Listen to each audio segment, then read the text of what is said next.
got recruited to Washington, D.C.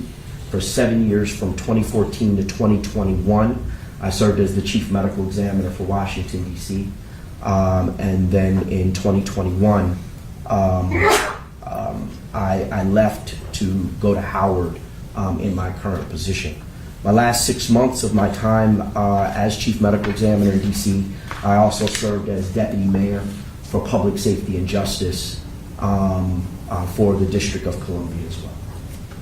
Now, if I may, as to that last reference, the last position that you referenced, who reported to you in that capacity?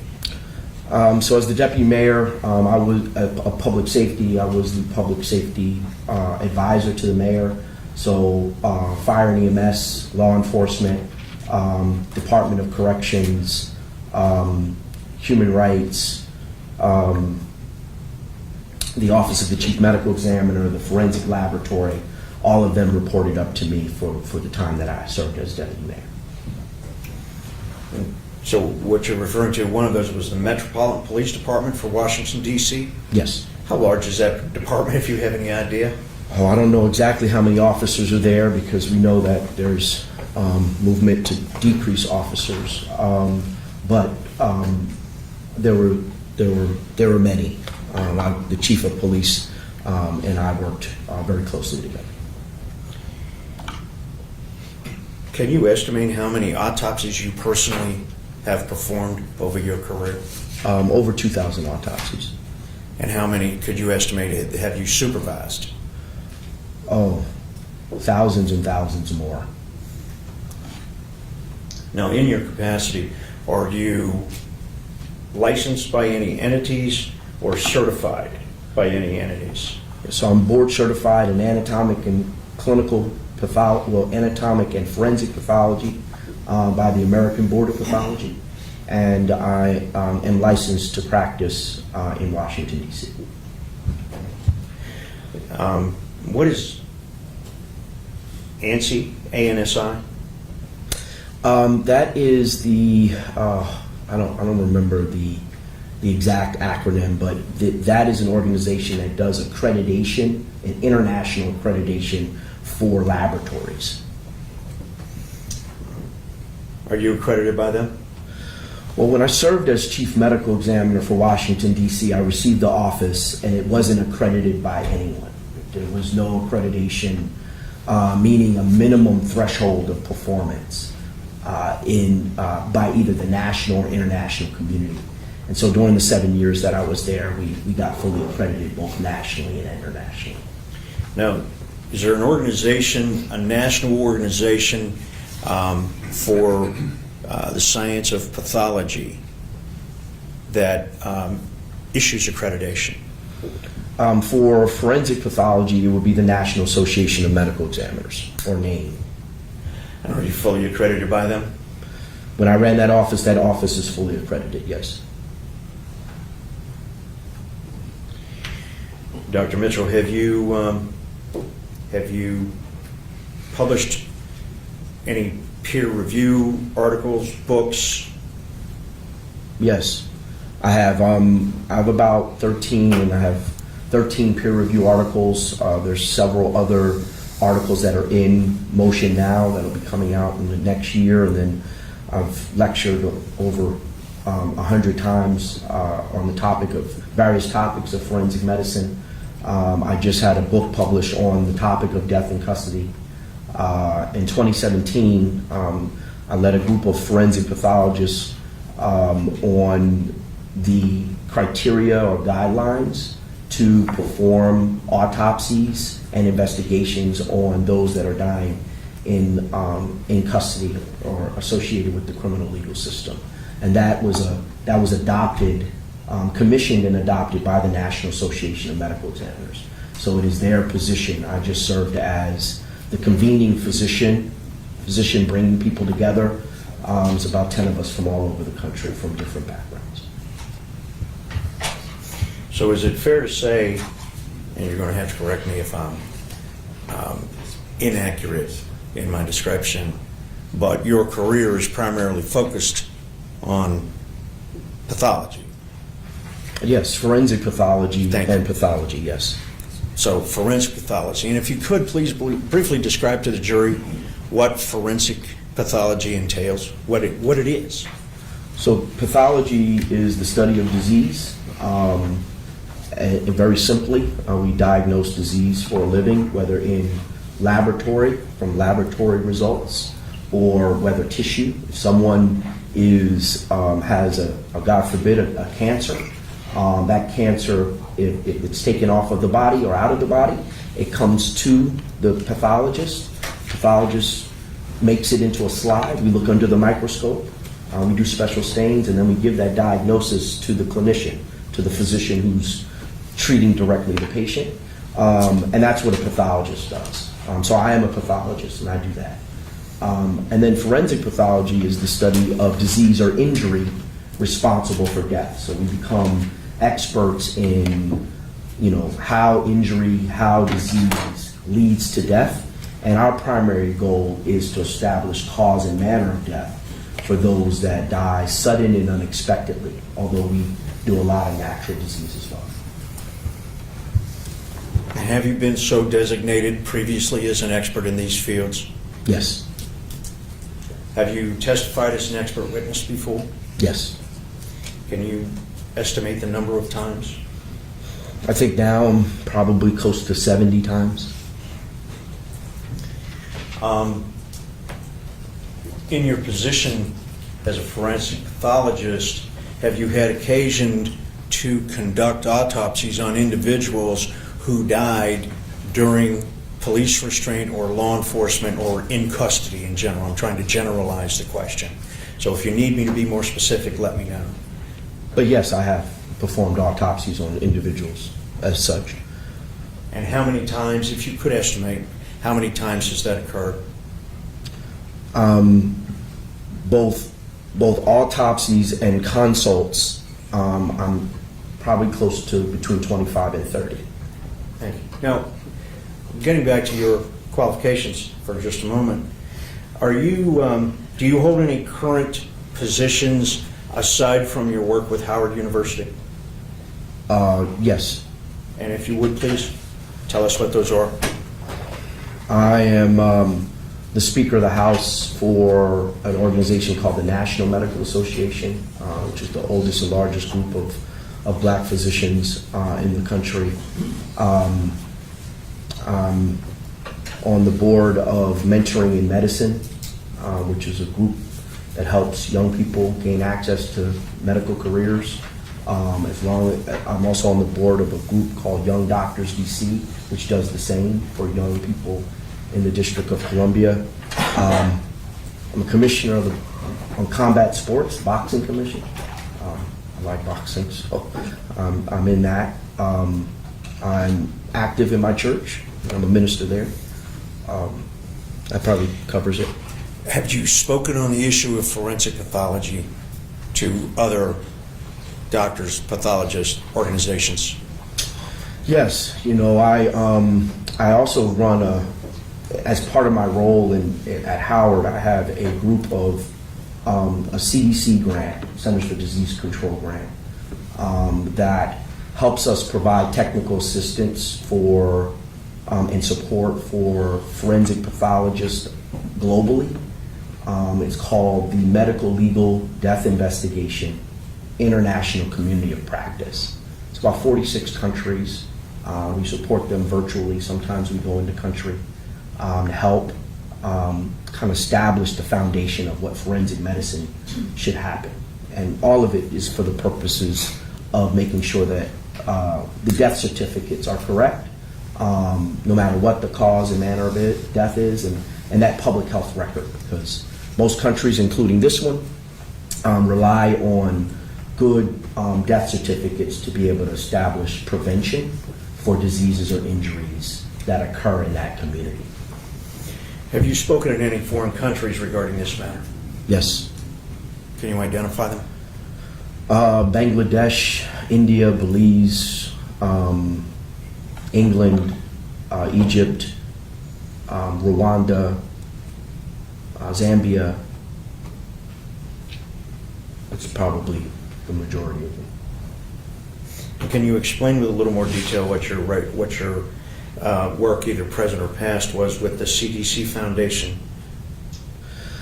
Again, I have been providing for the last probably about 6 years support to the CDC Foundation as they're trying to improve death certifications all over the globe. So, and there's not a lot of support for medical examiners and coroners in other countries. So they have asked me to help them give support. When I moved to Howard, I brought that into the institution to institutionalize it. So now my residents, some of my other attendings, other individuals, we pulled together an advisory board of medical examiners and coroners from all over the globe to help support. We created a peer-to-peer group that kind of pairs up with people that doctors that don't have as much as experience as the other, just to make sure that individuals are supported. Medical examiner work, forensic pathology work is hard. It really requires collaboration and community. It's not a solo practice. Dr. Mitchell, may I characterize you as the pathologist or the forensic pathologist that other forensic pathologists go to for guidance? Well, I think as physicians in general, as doctors in general, once you've practiced a long period of time, your job is to teach and train other doctors. That's just kind of how it works. So I wouldn't categorize myself, in a way that suggests in some type of grand. I just had a career, and I'm serving, other forensic pathologists and teaching other forensic pathologists. That's someone taught me and mentored me, so I'm doing the same. In your capacity as a forensic pathologist, and specifically working with some of the agencies that you've already referenced, have you had occasion to deal with a syndrome identified as excited delirium? Yes. Have you testified about the issue of excited delirium in other courts? Yes. Have you been previously identified or qualified as an expert witness in those courts regarding the issue of excited delirium? Yes. Now, I want to talk about the present case, Alex Rios. I contacted you, correct? Yes. And I asked you to render an opinion on these matters. Yes. Did I provide you any direction or guidance as to how I wanted your opinion to read? No. Can you tell me how that communication bore fruit, if you will, from the initial conversation to you issuing a report, which we'll get to in a moment? On telephone, email, conversations about the case, but really sending me all of the documents that is listed in my report to review. I reviewed those documents and provided you my opinion. And just so, in the interest of full disclosure, what is RAM Consulting? That is my consulting company. And you are here today as a forensic pathologist, ostensibly as an expert witness, but through RAM Consulting, and you were paid for your services. Is that correct? Yes. All right. Is that typical? Yes. You testified that you've already previously testified. You've testified in approximately 60, perhaps 70, as many as 70 cases. Do you recall that? Yes. Were you paid then? The majority of those cases I was as a government witness, so it was part of my job to not only perform the autopsies, but also testify. When I was chief, I would have to testify on other people's cases as well if they left the office and weren't available for whatever reason. But anytime that I had direct connection, it's my case, I haven't charged, and could not charge for the majority of those cases. But you are being paid here. Yes. Your Honor, at this time I would proffer Dr. Mitchell as an expert witness. Okay. Any objection? No, Your Honor. I think he's so recognized. Thank you, Your Honor. Did the report come in? We got to get it. I think it was answered with the clerk. Oh, I thought it came in well. I think something came in, but Oh, I'm not sure. So All right. we'll find out. Aha. We got it. This is the process, but we got it.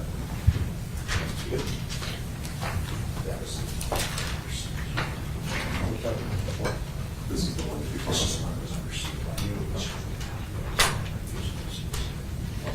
Thank you.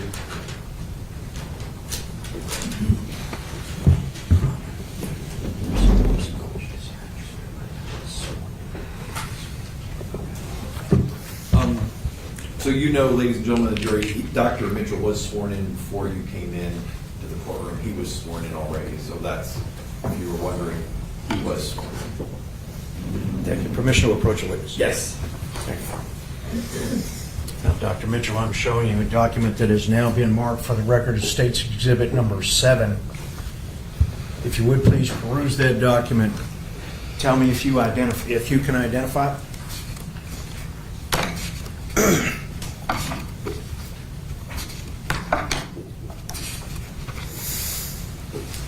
Yes. And what does that document purport to be, sir? This is my opinion report, summary report, signed and dated as September 5th, 2022. And by signing and dating as you're referencing, that's a facsimile of your signature that you recognize. Is that correct? That is correct. All right. Thank you.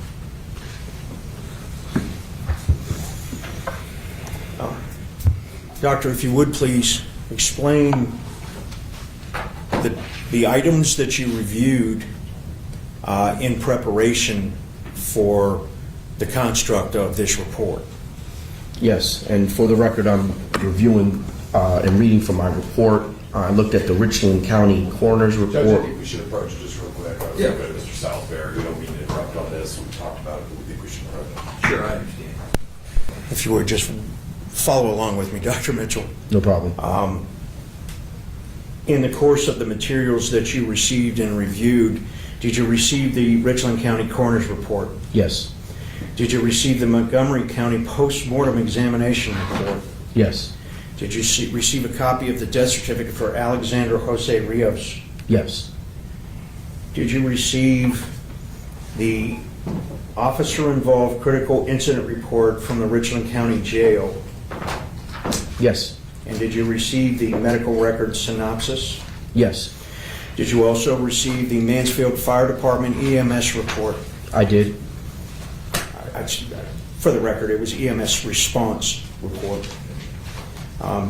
Did you receive copies of the medical records for Mr. Rios from the Mansfield Hospital? Yes, I did. Did you receive what's called a subject workup from the Bureau of Criminal Investigation, BCI? Yes. You also received approximately 31 separate items identified as individual reports and attachments. Yes. Did you receive volunteer statements that were taken by interview? Yes, I did. And how many of those did you receive? 7. And were there also audio interviews? Yes. And did they correlate with the individual written statements that you received? Yes, they did. So there were 7 of those as well. Yes. Did you also receive video from a identified Sony handheld camera? I did. You received also withdrawal or discharge notes from the Mansfield Hospital? Yes. And you received Ohio Law Enforcement Gateway OLEG person details. Is that correct? I did.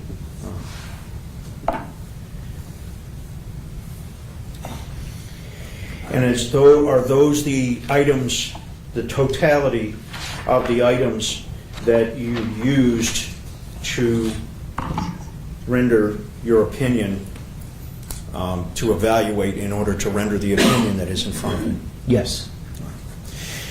If you would please tell us what those items showed you, or what you learned from those items about the circumstances and details involving Mr. Rios on that day in September.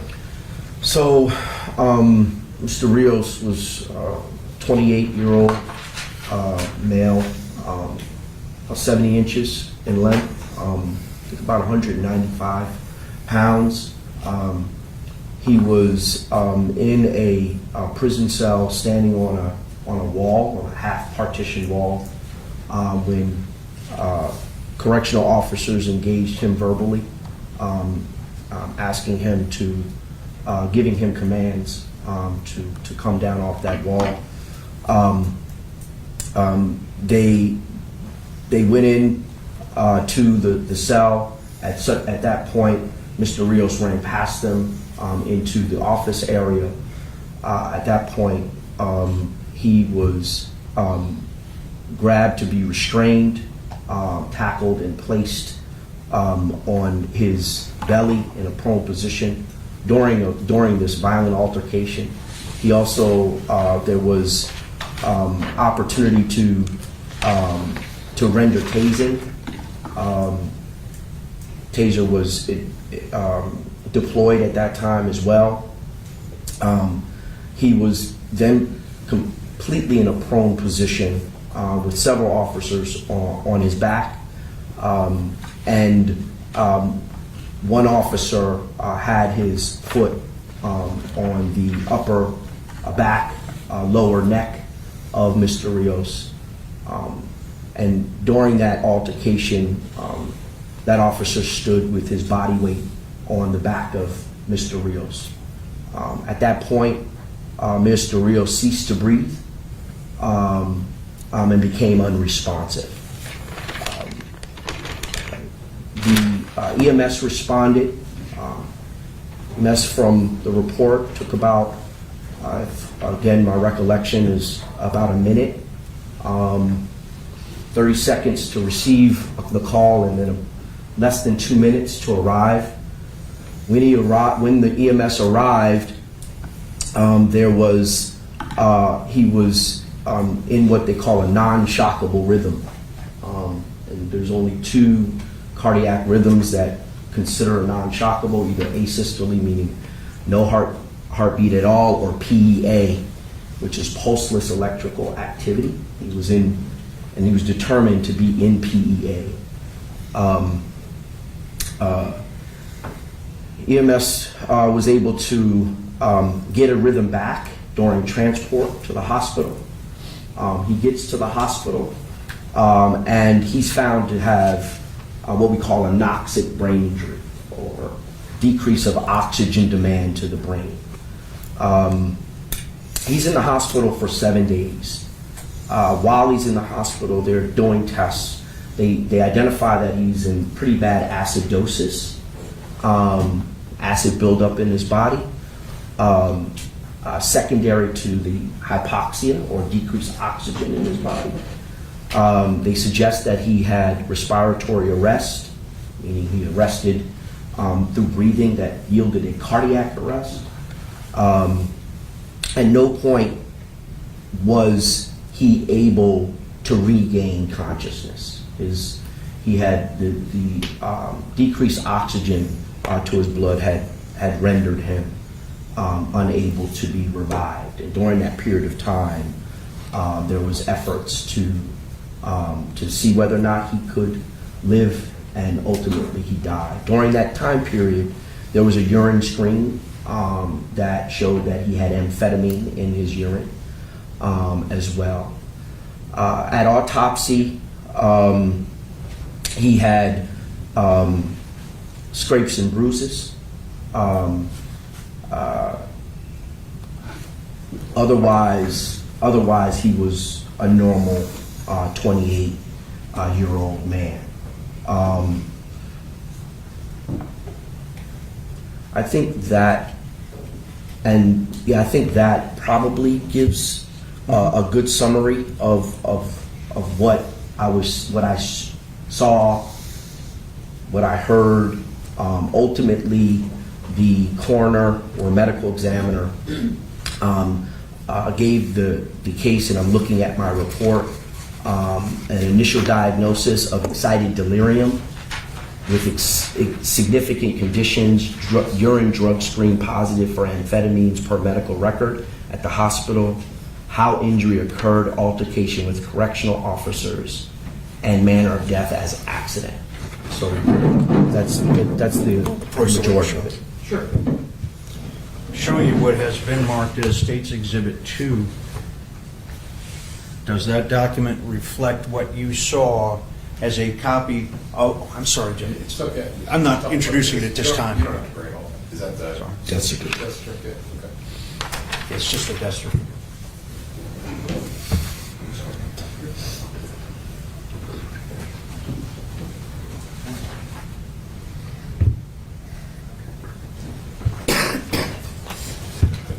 Again, State's Exhibit 2. I'm supposed to show it to them first. My apologies. Do you recognize that document? Yes. Is that a copy of the death certificate that you received? Yes. And does that document reflect what you just rendered from your report about the cause and manner of death? Yes. Oh, thank you.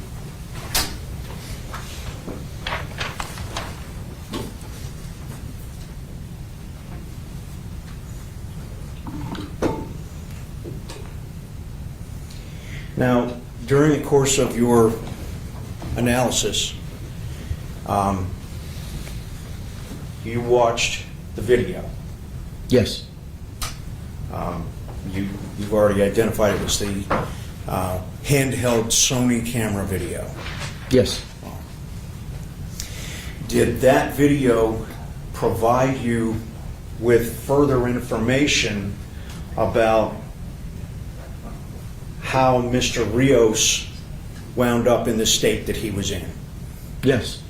Can you tell us what it is that you saw in that video that was important to you in your analysis? Yes. I mean, very simply put, an individual stood on his back until he couldn't breathe. So it was clear in the video. Cue that.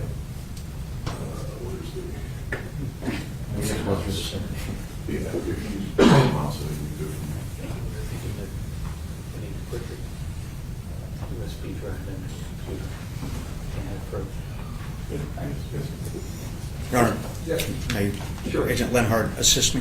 Yes.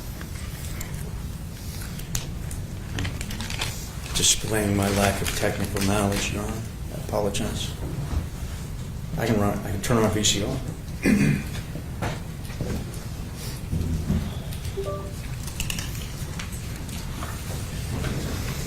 With the court's permission, I'd like to show that video that Dr. Mitchell was referencing. I don't believe there's any objection. We've seen it. Attorney Mayor, they're going to play the video. Any objection? Which video we playing? Handheld. No objection to that. Okay.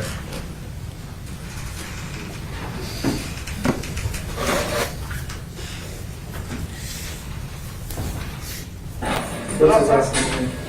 Rios. Rios, I need you to come down so we can. Okay. All right. All right. I'm not going to call anybody unless you come down from down here. Okay, this is the last time I'm going to ask you. I've asked you for like 5 minutes. I'm not going to do it anymore. Okay? We're going to put you in a restraint chair for your safety. Do not listening, be on a divider, causing a risk to harm yourself. We don't have time to continue that all night. Okay? All right, this is the last time I'm asking you. We're going to go in. We're going to go ahead and put you in a chair. Why can't you just open the door? All right, come on down. No. Handcuff. Is that a yes or no? I'm supposed to. Go ahead and turn around, place your hands behind your back, and cuff up for me. If not, we're going to come get you. All right. You got No. it wrong, man. Okay, we're coming to get you. Ready? Let's go. Go.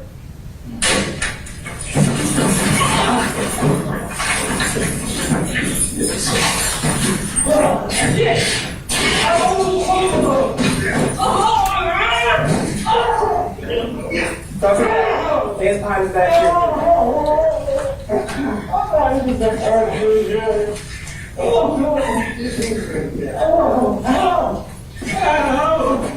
Come on, man. I'm ready to fight. Use your taser! I'm not fighting. Tasing. Tasing! Take off. Taser. I'm not even fighting.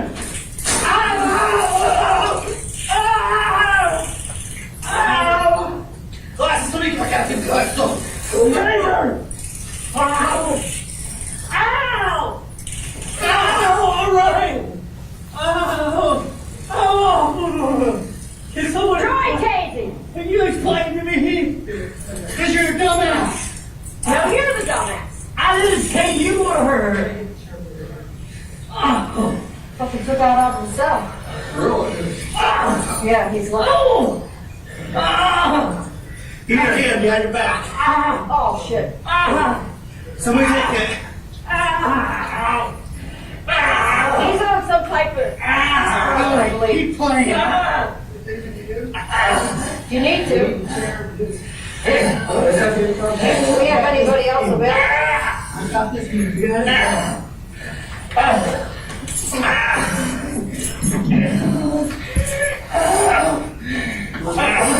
Rios? Rios. Alexander Rios. Yeah, he thinks he's supposed to be out of here and when you read it out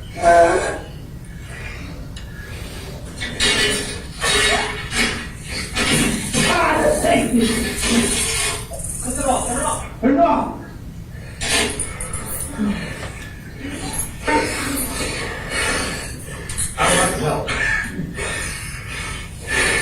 Let go of the cuff. I'll fucking... Let go of the cuff. Right up there on the wall.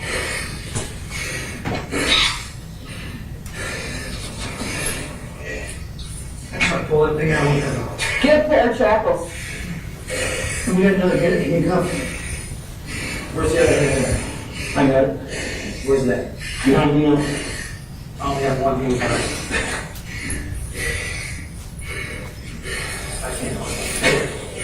You want a pair of shackles? Okay. So I I can't get beside me.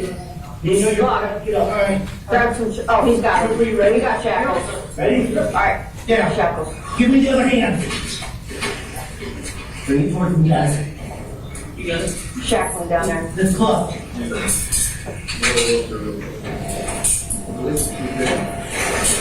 Those are too big? You know, second. Where's the red? Is that something too big? Let's find this foot out there. What do we got? Alright. That might be able to cinch up around the ankle. Do his ankles now, so. Keep going.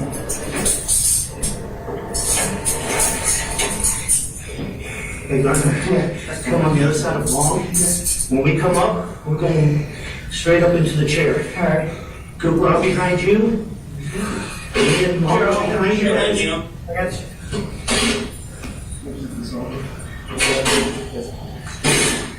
All right, I got the chair so it doesn't lose. Okay. You two ready? Just turn them. Straight up. Hear me? Get up. He's turning blue. Call squad. Master control, call the squad. One side. Try to give us some dark to make sure everything's going okay for us. Give me that 80.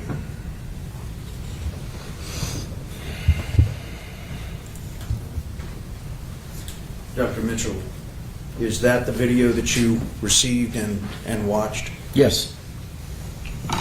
In that video, you've previously made reference to someone who stood on him and caused the air to leave his body. My words, not yours. Yes. There was several other officers involved in that skirmish. Based on the video, did you observe the conduct of any of the other officers who would have had the direct impact of forcing the air out of Mr. Rios' body? Anytime you're in a prone position and you have weight on your back, no matter how much or how little, it's going to affect someone's ability to move their chest, to be able to expand their chest, and be able to breathe. The weight of an entire person on your back, standing on your back, is extremely compelling to it. So. You've supervised safety forces, right? I'm sorry?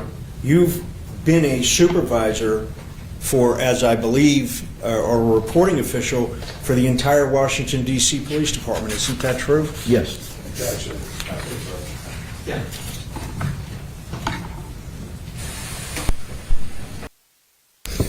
Good, yeah. Dr. Mitchell, as a forensic pathologist,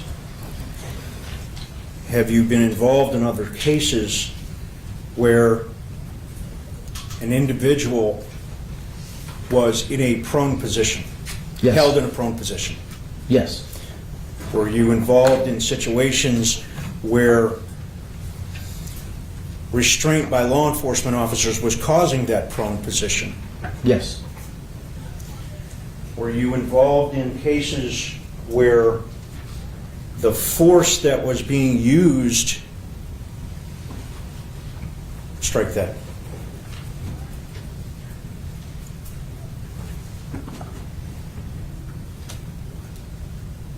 in your experience as a forensic pathologist, have you ever had a case where there was video of an individual standing on the back of another person,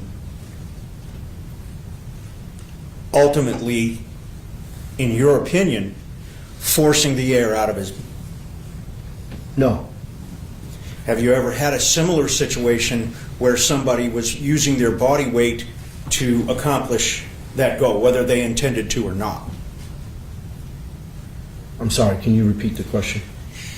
Have you ever had another case as a forensic pathologist where an individual was using their body weight on the back of another person to subdue them?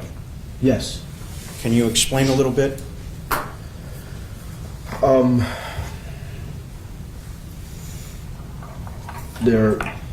I've had several cases where an altercation has happened with law enforcement, and law enforcement is placing an individual in a prone position or on their stomach, and are either kneeling or leaning on the back of an individual, of that individual, to maintain control of that individual. I've seen it numerous times.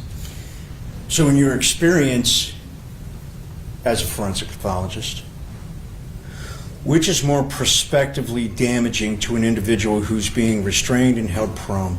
Someone who is forcing pressure on their hip, or someone who's standing at the base of their neck with both feet? Standing at the base of their neck with both feet. What about if somebody's holding their shoulder or their arm? Is that more injurious? Is that more serious than the individual standing on the victim's back? No, it wouldn't be more injurious than someone standing on another person's back. But you would agree with me that effectively putting a person prone on the ground, meaning face down on the ground, and restraining him is going to impact their ability to breathe under the best of circumstances. Isn't that true? Yes. Isn't that correct? Yes, that is correct. And that was the case in this situation, was it not? That is correct.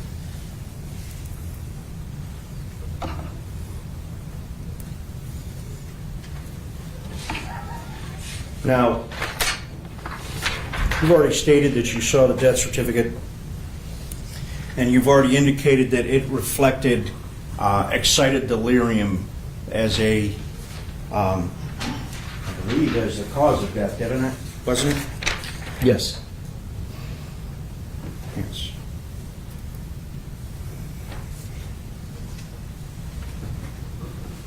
And they asked, describe how the injury occurred, and you referenced that as indication of altercation with corrections officers. Yes. Do you agree with the description that this was the result of an altercation with corrections officers? Yes, I agree that the death is, the circumstances were altercation with correctional officers.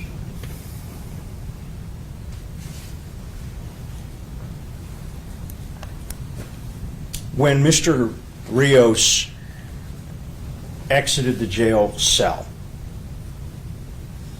was there any indication that there was any conduct that was life-threatening at that time? No. In that moment in time? No. When Mr. Rios was caught, tackled to the floor, was there any indication at that moment in time that his life was in danger? No. When the officers were struggling with him during the use of the taser, you witnessed that. Yes. Was his life in danger, in your opinion, at that time? No. When he was lying prone, the officers continuing to struggle, at that point in time, would you say that his life was in danger?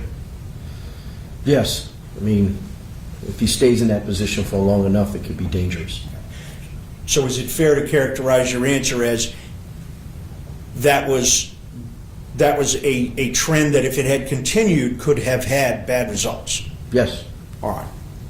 But if it had been brief, would that have been life-threatening in and of itself? No. What changed? What sequence of events occurred that changed the threat on Mr. Rios' life?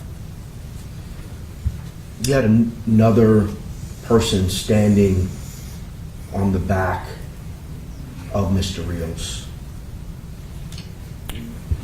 That level of weight on someone's back, they can't move, can't shift to be able to open up their chest. We all have to breathe with our chest opening up and closing. That's just how it works.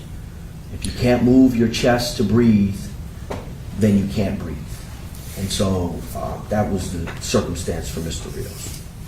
Is there any indication on the video that would corroborate your observations that standing on the back was the precipitating factor in Mr. Rios' death? Yes, I mean, he's conversant. He's, even responding. So he says something, and there's communication that's happening. There's movement. There's struggle. It's not until that weight is applied to him that he becomes unresponsive. It's not often that we have it. There's a lot of video we see nowadays as forensic pathologists. Just within the last less than 10 years, we start seeing more video in these cases. We don't see videos like this in forensic medicine that actually can show you at the point in which someone loses their life. With the court's permission, I'd like to re-cue that video to a specific spot. Now, Dr. Mitchell, I'm going to start this video at, it appears to be 1 minute and 31 seconds into the sequence of the video, according to what's displayed on the screen. Can you concur that that's what's indicated on the screen? Yes. All right. I'm going to ask to stop it at certain points, and I'm going to ask you what your opinion about that particular sequence of events means. Yes.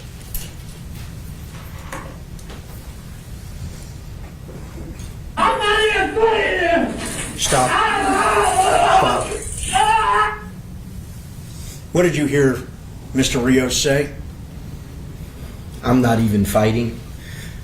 Does that sound like an appropriate response in the middle of a struggle? Whether it's true or not is another issue. But does it sound like an appropriate response to someone who's struggling with these officers? I don't know if I can tell you what his response is, whether it's appropriate or not. Well, he's not telling you the sky is green, is he? He's not. Okay. He's being struggled with, and he's saying, I'm not even fighting you. Whether that's true or not, does that sound like something that someone who's in the middle of a struggle would say? If you know. If you know. Again, I don't have an opinion as Okay. to the All right. appropriateness of Okay. his response. Thank you. Go ahead.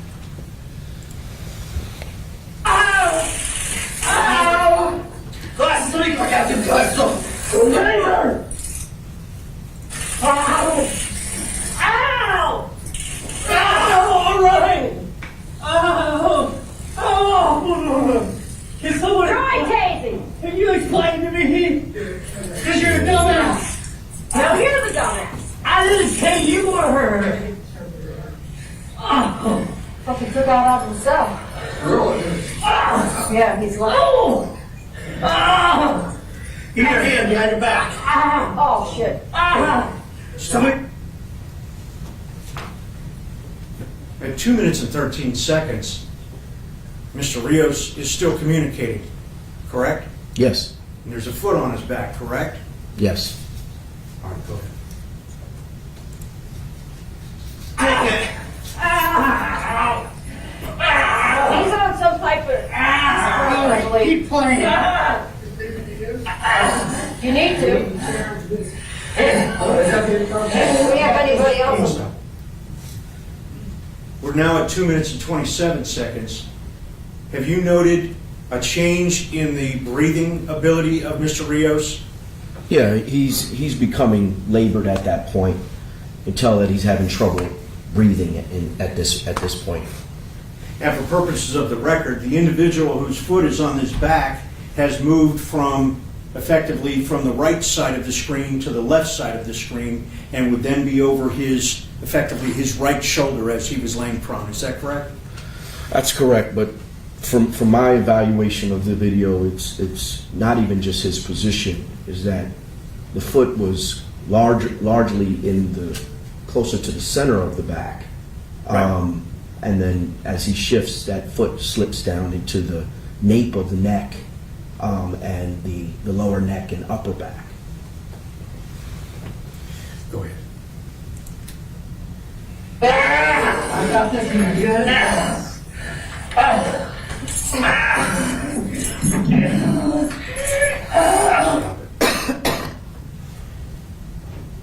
At 2 minutes and 36 seconds, is there a discernible change in Mr. Rios's breathing ability from the question I just asked you about a few seconds ago? Yes, you can hear a rasp that's coming through his Can you- throat. Thank you. And can you tell me if there's any difference of the conduct of the officers at that time, and specifically the foot of the officer who has his foot on Mr. Rios' back? I mean, from this angle, I can't see whether or not the pressure is being increased, but the rasp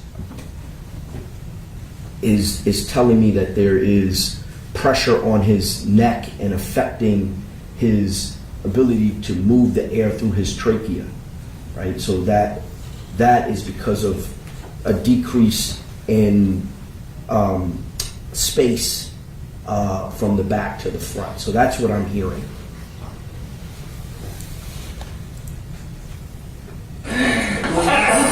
Rios? Rios. Alexander Rios. Yeah, he thinks he's supposed to be out of here and was bring it out of the wall.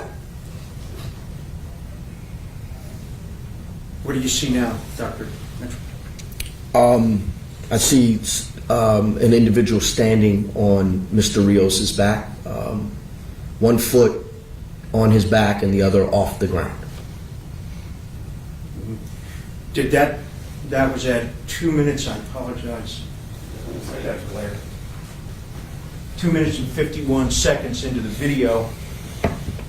Was there a distinct change in Mr. Rios's breathing ability at that precise point in time? Yes.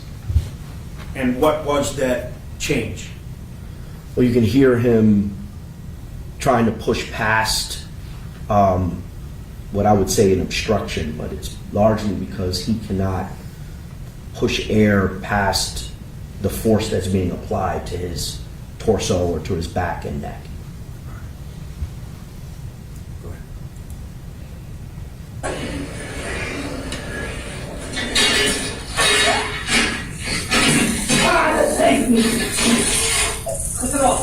Put it off.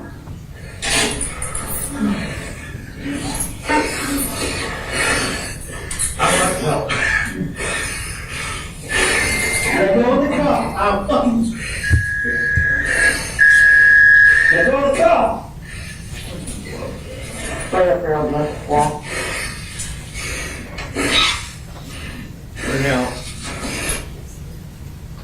We're now at 3 minutes and 25 seconds of the video. When was the last time you saw any response from Mr. Rios in that video?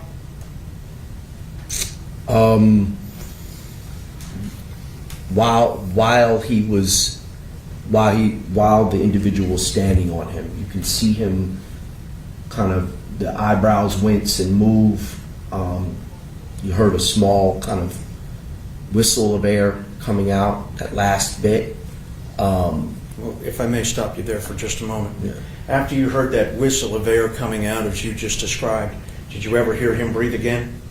No, Did you ever see him move again? no. Did you ever see Well, him let me just correct. He's being moved. So if you look, his shoulder is being tugged on. So he's moving, but I don't believe he's moving himself. So there is evidence of movement, but I don't believe he's moving himself.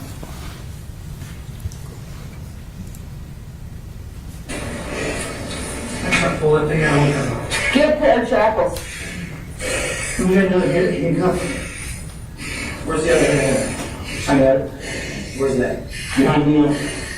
Dr. Mitchell, do you notice any discernible change in the color of his skin at this point in time at 3 minutes and 39 seconds? Yeah, he's apparently ruddy, what we call ruddy, dusky. He's starting to show signs of cyanosis. Cyanosis being? Cyanosis is when you have a lack of oxygen, but specifically when you have more carbon dioxide in your body, in that part of your body, you become cyanotic, and that's a decrease in oxygen.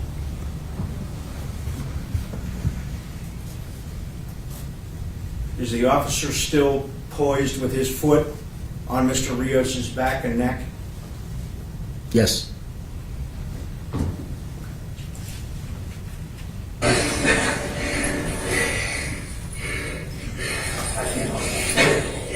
Do you want a pair of shackles? Okay. So I can't beside me. He's got it. All right. Grab some, oh, he's got it. He got shackles. Ready? All right. Yeah. You note that the officer who had his foot on Mr. Rios's back took his foot off for a moment and then came down on him with his knee and is basically in the same position in the middle of his back at the base of his neck. Is that correct, based on the video at 3 minutes and 56 seconds? That officer's knee is a little bit lower than where his foot was, but indeed the officers that officer replaced his body weight from his foot to his knee on the individual. During this time, did Mr. Rios move?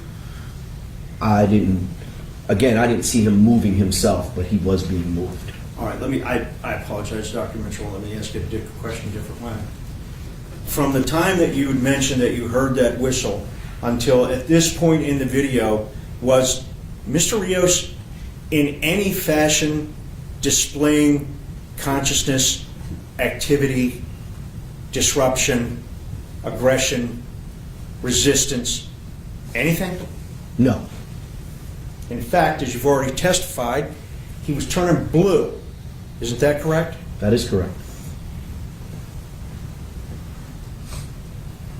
You say that the officers, including the officer with his foot, now his knee, on Mr. Rios's back, letting up? I'm sorry, can you repeat the Do you question? see any of the officer, well, specifically, do you see the officer with his knee on the back letting up on Mr. Rios? No. Does it appear that the officer is looking down at Mr. Rios' face? Yes. Is it reasonable to assume that a man who's kneeling on his back with his face less than 1.5 feet away would be able to see if he was blue? That's reasonable.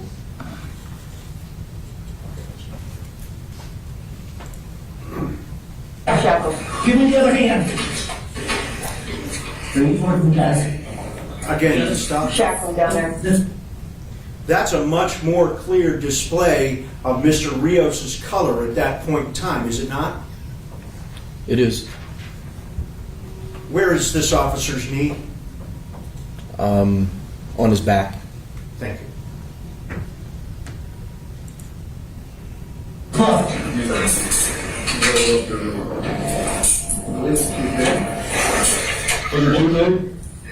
Yeah. You see the officer lifting his arm, Mr. Rios' arm? Yes. He's handcuffed, correct? Yeah. Yes. Is there any display of movement, finger movement, anything from Mr. Rios? I didn't see any. All right, go ahead. One second. Where's the radio sign? Is this on YouTube, ready? So you appear, Let's slide this foot out there. Okay. Cinch up around the ankles. Do the ankles now, so. Keep going.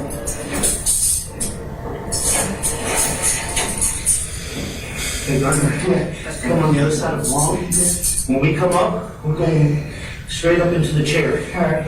Cooper, out behind you. And Mark behind you.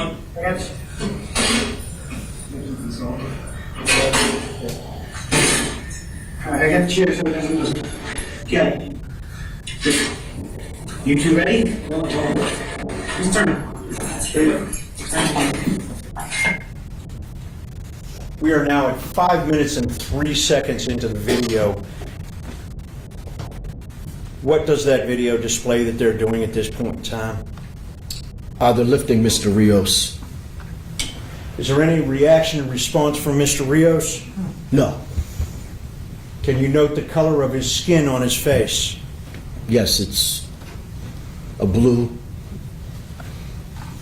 Is there any indication whatsoever that Mr. Rios was conscious in any way or fashion at that point? No, he's not conscious at that point. Thank you.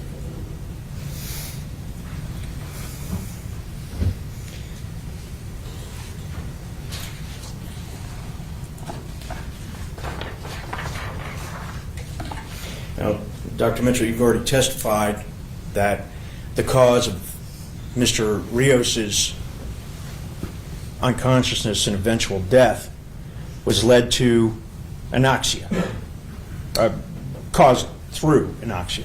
Yes. I'm not going to get hung up on medical terms because I would butcher them. So you'll have to help me out.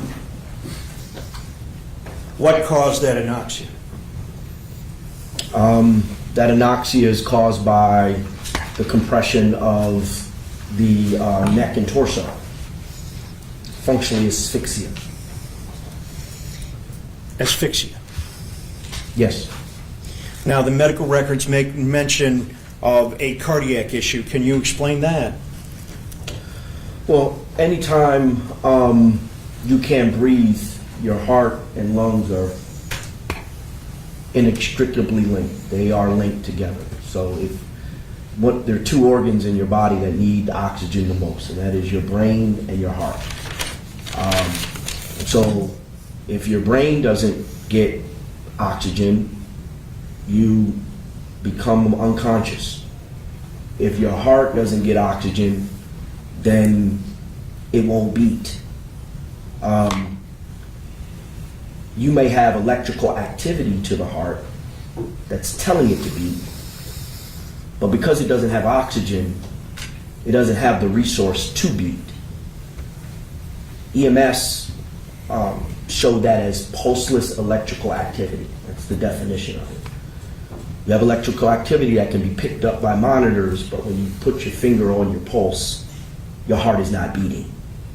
And one of the main ways you get that rhythm on a strip, if you will, or that reading, is when you're hypoxic or have low oxygen in your body.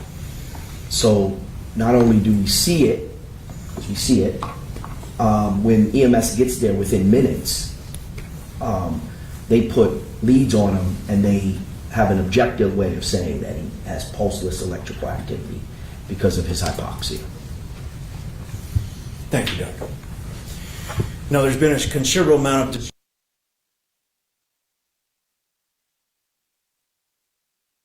I've already asked you about that. You said you've testified and actually been identified as an expert in that matter.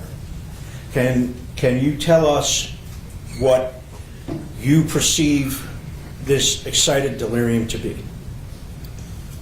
So for a long period of time, I guess it's probably been maybe over 40 years, excited delirium has been in the literature. It's been offered up as an explanation for sudden death, primarily when there's an altercation with law enforcement. And it describes a series of behaviors. Those behaviors are superhuman strength or bizarre behavior. Some of the literature talks about increased body temperature, what they call hyperthermia, as a reason, profuse sweating. Some suggest that it's associated with a psychosis or mental health issue. Others suggest that it can be associated with the use of stimulants like methamphetamine or cocaine or PCP. And then there, in the definition of excited delirium, there is a sudden death that happens in this environment. But now, nearly 30 years after it's been used,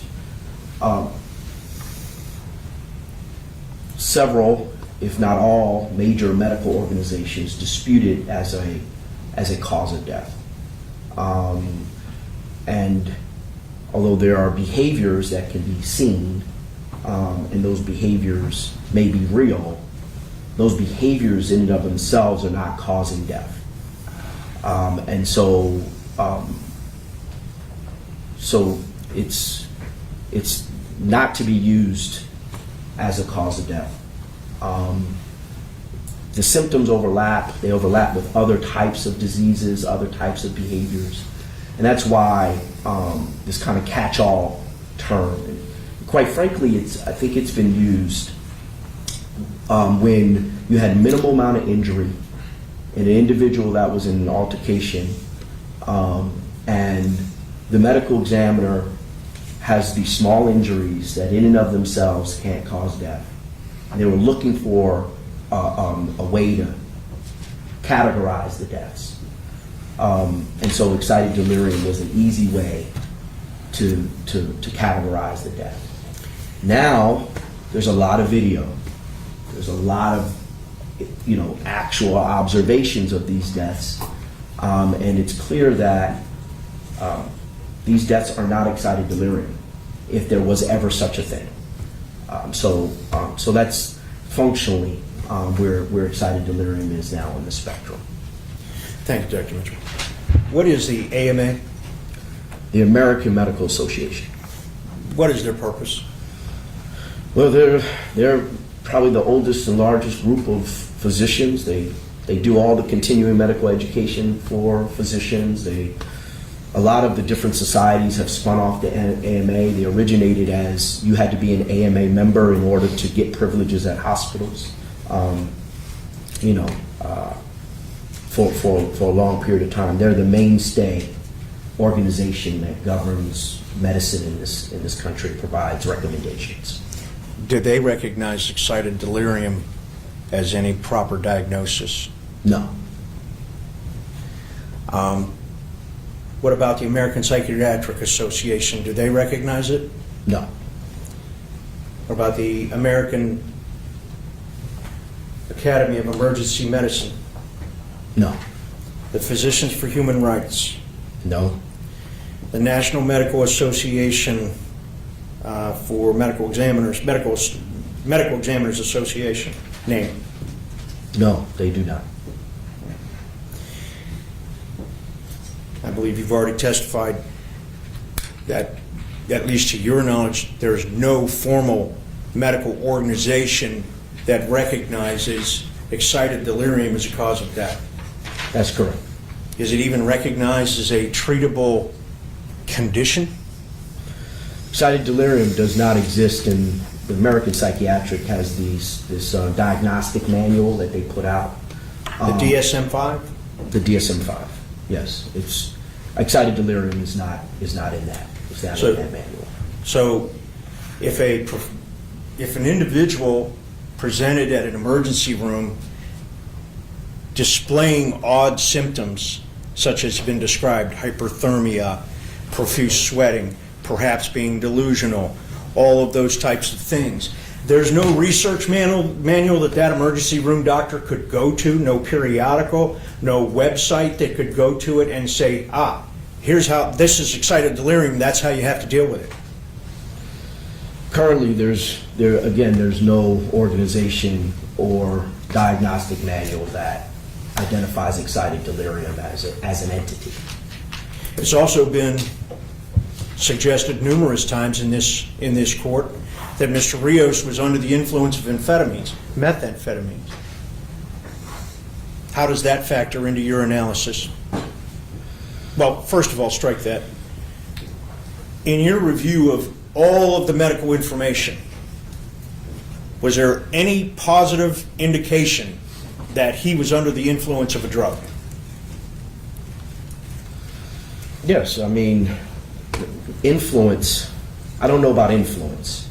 I don't know about the influence of a drug. Well, let me re-ask the question to assist. Did any of the medical records indicate that there was a presence of a drug? Yes. And what was that? He had a urine drug screen with amphetamine. That was identified as a presumptive positive, was it not? Yes. I may still not understand it fully, so if you would, please help me out. What's the difference between a presumptive positive and a confirmatory positive? So in all drug testing, you have tests that are screening tests, and you have tests that are confirmatory tests. The screening tests will be more sensitive than they are specific to the drug. So they really have a low threshold. If any of the molecule looks like that particular drug, it will show up as positive. It's supposed to catch if you have it, right? If you have, and that's sensitivity, right? I know I'm getting a bit technical. Hopefully you can follow me here. That's sensitivity. And that would be a presumptive positive. So, In the urine, it would be a presumptive positive if it was like a screening. That's a screening test. and that's what the medical records indicated. It was presumptive positive from a urine screen. Is that correct? Yes. Now, to your knowledge, was there any other follow-up testing done on that? No. So is it fair to say, for clarification's purposes, that the presumptive positive would indicate that it was in his system, but would not tell us whether or not he was quote-unquote under the influence? Is that a fair statement? That is correct. Now, there have been other witnesses that have testified, particularly Dr. Lehman, who was one of the authors of the medical examiner's report. You saw that report in your packet of information, did you not? Yes, I did. All right, I'd like to talk to you about that for a few minutes. Dr. Lehman testified from that seat and indicated that that was virtually, and I'm paraphrasing, that was excited delirium was present because he had methamphetamines. Objection. I'm paraphrasing. I think it was amphetamine. No, you said, I'm sorry. Whatever the report says is fine. My mistake, it says meth. I thought it said Amphetamine, methamphetamine. Well, it's a distinction that we. Yeah. I think you can clear it up on cross, so I'll let you know. So, Thank you, Judge. he testified that he came to the conclusion of the cause of death in Mr. Rios' case because that test indicated there was amphetamines in his system. Do you agree with that? No.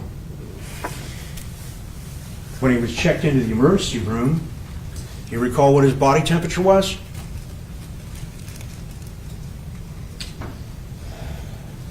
I don't remember exactly, but it was 97 point something. Is there something in your something that would refresh your recollection? Yes, I believe so, in my report. What is that? Referencing Exhibit 7, your report? Yes. So in my report on page 5, it says his temperature on admission to the emergency department was 97.9 degrees Fahrenheit. And I believe you've already testified, or at least it's already been stated, that the lapse of time from where you last saw him in the jail, unresponsive, to the point in time when he was at the hospital was moments. Do you recall that? It was a short duration of time. My testimony was in relationship to the response of EMS. I apologize. EMS responded within, I think you said, a minute. That is correct. There was a short period of time, as reflected in the records. I'm going to object to the lead nature of that question. Okay. I'll restate it. To your recollection, was the amount of time between the last time when you saw Mr. Rios on that video in the jail and the time that he was checked into the hospital, how long was that? Do you recall? I don't recall exactly the time, but it was, Was it brief? A short amount of time. Is it fair to assume that his body temperature would not have changed dramatically, in your professional opinion? His body temperature would not have changed dramatically from the time that the EMS intervened at the jail until he was checked into the hospital. Is that a fair assumption? Just so you all, I don't assume, but it is my opinion that his temperature wouldn't have changed much. Is 97 point, now I don't remember what you said, 97.9? 97.9. All right. Is that hyperthermic? No. Isn't that one of the touchstones, if you will, that they use in the identification of excited delirium? Yes, they often say excited delirium has hyperthermia. But you would agree with me that that's not an absolute. That is correct. All right. In fact, there are no absolutes. Is that a fair statement? That is a fair statement. Another one of the indicators that people have referenced in this courtroom is the delirious state that Mr. Rios seemed to be in. Do you agree with that? That there was in a delirious state?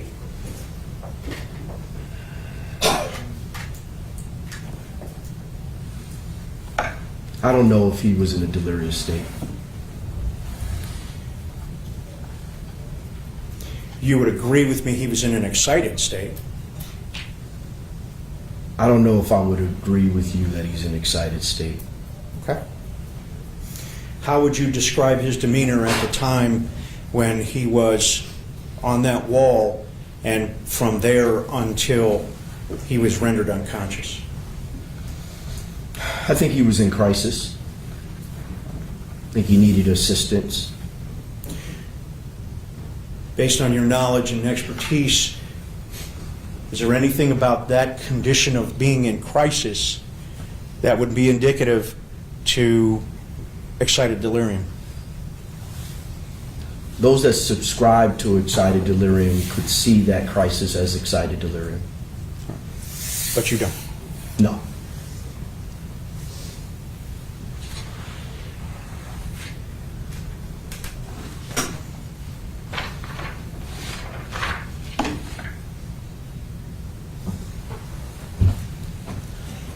I'd like you to assume for a moment that Mr. Rios had amphetamines in his system.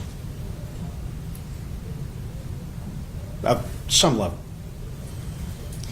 Based on your evaluation of the medical records and all of the evidence that you have, do you believe that that would have been a contributory force in the cause of his death? No. Can you explain that, please, for the jury? So, first of all, it's a presumptive positive test. Have no level. I don't know if it's methamphetamine. I don't know if it's just amphetamine. It's in his urine. It's not in his blood.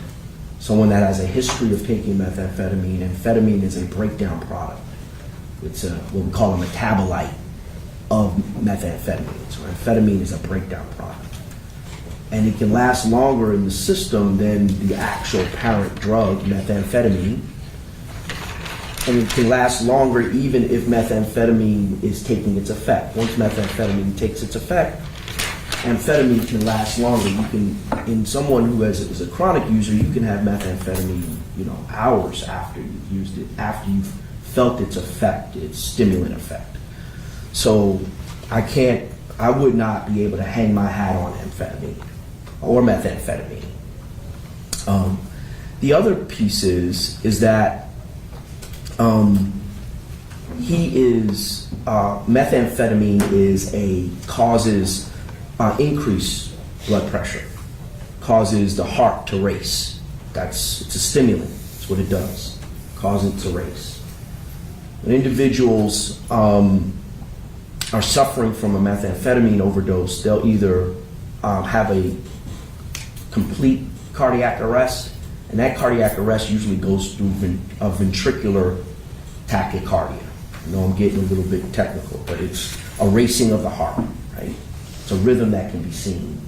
And within such a short duration between when he was unresponsive to when EMS got there, which is fantastic, I trust that rhythm as a PEA and not as a heart that was racing to stop. This is a heart that slowed to stop. It slowed to stop because he wasn't getting oxygen and he was hypoxic. The other piece that I believe is the reason why is evidence of him being hypoxic is that there are two big main energy sources in our body, and that is sugar and oxygen. Water helps, but sugar and oxygen, we call sugar glucose. So when there's oxygen, sugar turns into energy. Freshman biology turns into ATP. ATP is your energy source. Without oxygen, sugar turns into lactate or lactic acid. Without oxygen. That's called anaerobic. That goes to lactic acid. At the hospital, which again, there's a short amount of time between them getting him from the facility to the hospital, which was good too. He has a high lactic acid. I mean, he is acidotic. And that, to me, shows that, again, his reason was because of decreased oxygen. Even if I didn't have the individual standing on his back, he's hypoxic, and he's dying from hypoxia. It's just that in this case, we actually see when he stops breathing, and see when there's no lack of oxygen. But all of the how he shows up at the hospital is consistent with not a methamphetamine overdose.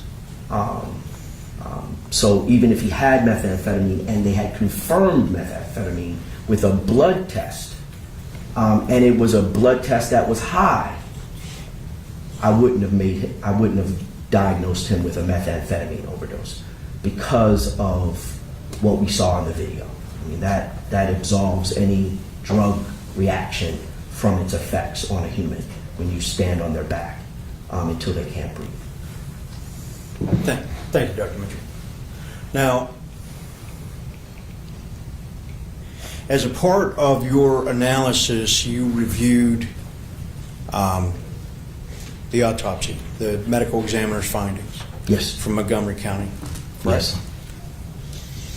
Now, I'm going to ask you to assume for a moment that the chief medical examiner, the deputy medical examiner, I believe, Dr. Lehman, did not conduct the autopsy. Would you agree with me on that? To your knowledge? Yeah, to my knowledge, he supervised the autopsy. So there's nothing to suggest that when both Dr. Paul and Dr. Lehman testified, and they both confirmed that she did the autopsy, that is the physical autopsy. There's nothing in the records that you received to contest that, is there? No. And you certainly understand what a fellow is in an autopsy or in a pathology, in the environment of pathology and forensic pathology. Yes, I know what a fellow is. They're a student, effectively. More than a student, but I was a fellow once. Yes. And I was a law school student once. They didn't have as nice a name for us. But during that fellowship, when you were under a fellowship, were you doing autopsies? 100%. And when you were doing those autopsies, was that at the supervision, guidance, and observations of someone who was more experienced? Absolutely. So is it fair to assume that if the deputy coroner, Dr. Lehman, was the supervisor for Dr. Paul, that he would have been the individual, in your experience, he would have been the individual who finally gave the stamp of approval on the final medical examiner's report? Is that a fair statement? Yes. You've read that coroner's report or medical examiner's report? Yes. Did you find any deficiencies in the content of that medical examiner's report that would have provided you additional information that may have been helpful? Yes. Can you tell us what that was? I would have wanted them to do a full methamphetamine, full tox screen on him, even 7 days afterwards. I think it would have been worthwhile, even sending liver tissue for that. I also would have done a full subcutaneous dissection, meaning under the skin. I would have looked the back of his neck all the way down through his wrists to his ankles. I would have looked for bruising. I would have done a full, what we call forensic necks, anterior, looking at every muscle in his neck, every muscle in the back of his neck. There's no indication that any of that was done. There are not many pictures at all.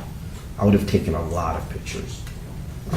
Do you recall how many pictures were taken? I think 17. And in any of those 17 pictures, did they display anything like what you just described as something that you would have done? That technique? No, that technique. Or that procedure, I mean? That procedure, that technique was not captured.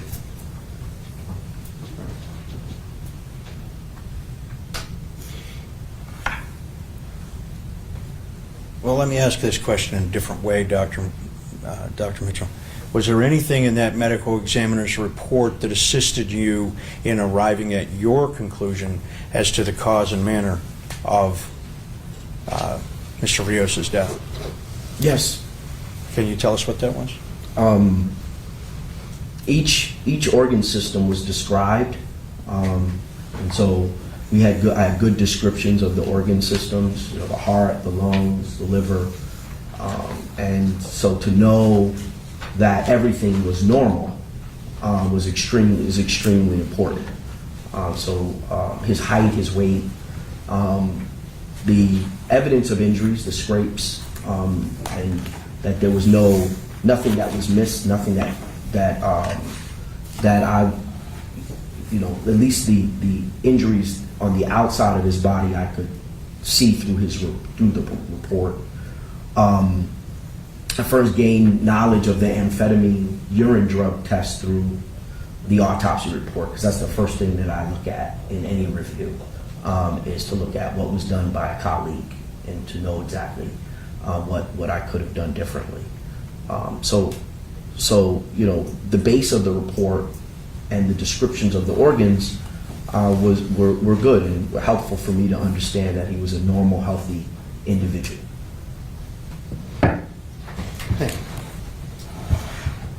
After reviewing all of the information that we have had, and after your exhaustive explanation as we are here this morning, were you able to arrive at a decision on the cause and manner of death of Alexander Rios to a degree of medical certainty? Yes. Can you tell us what those are, please? So, and referring to the report, States Exhibit 2, cause of death is asphyxia due to compression of torso and neck, complicating violence, subdual, and restraint by correction officers. I have his manner of death listed as homicide. Now, why homicide? Well, In the world of pathology, how is homicide defined? world pathology, homicide is deaths at the hands of another person. And so if there is an altercation that leads to death, whether someone meant to do it or not, it's called a homicide. So there's no, and again, I'm not asking you to step outside your field of expertise, but there's no criminality inferred by having the manner of death as homicide. No. Now, Dr. Mitchell, I'm going to ask you, did you receive any additional information or documents or reports or anything after you issued your decision that changed your mind or your opinion about your report conclusions? Without telling us anything about that. I received additional materials, and no, it did not change my opinion. Thank you. I have nothing further. A moment. I'm sorry. Sure.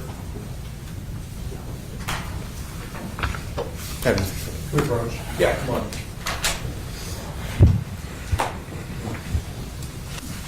So my name's James Mayer. You and I have not met before, correct? That's correct. All right.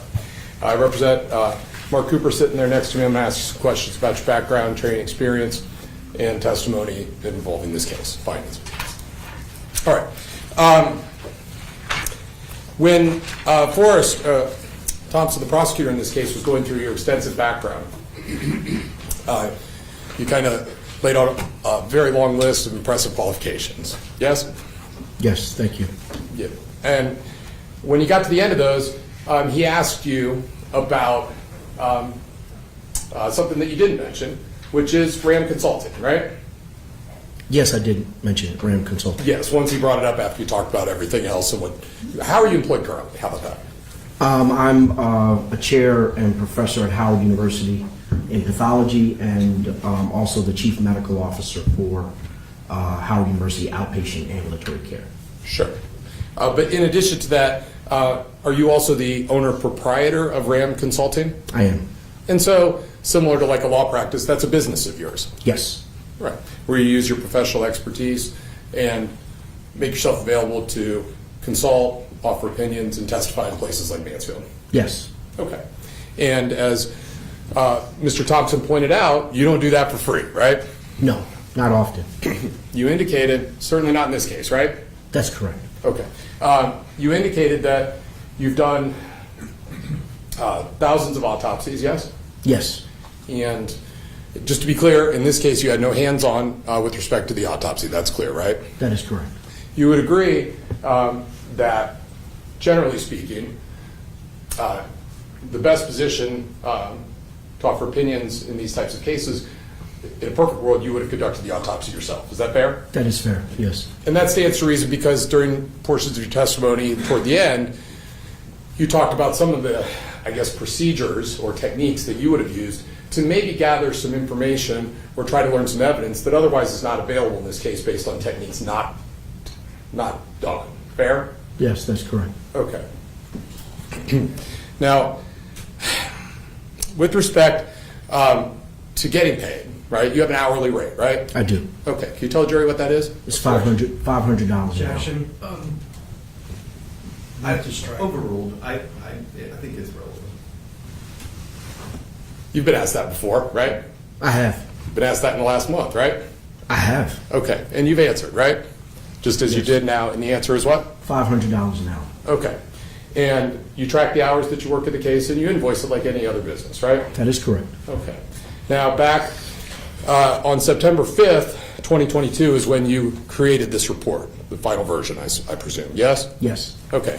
And just like with Mr. Thompson, if there's anything you need to look at to refresh your recollection, of course, I'm okay with that too. Thank you so much.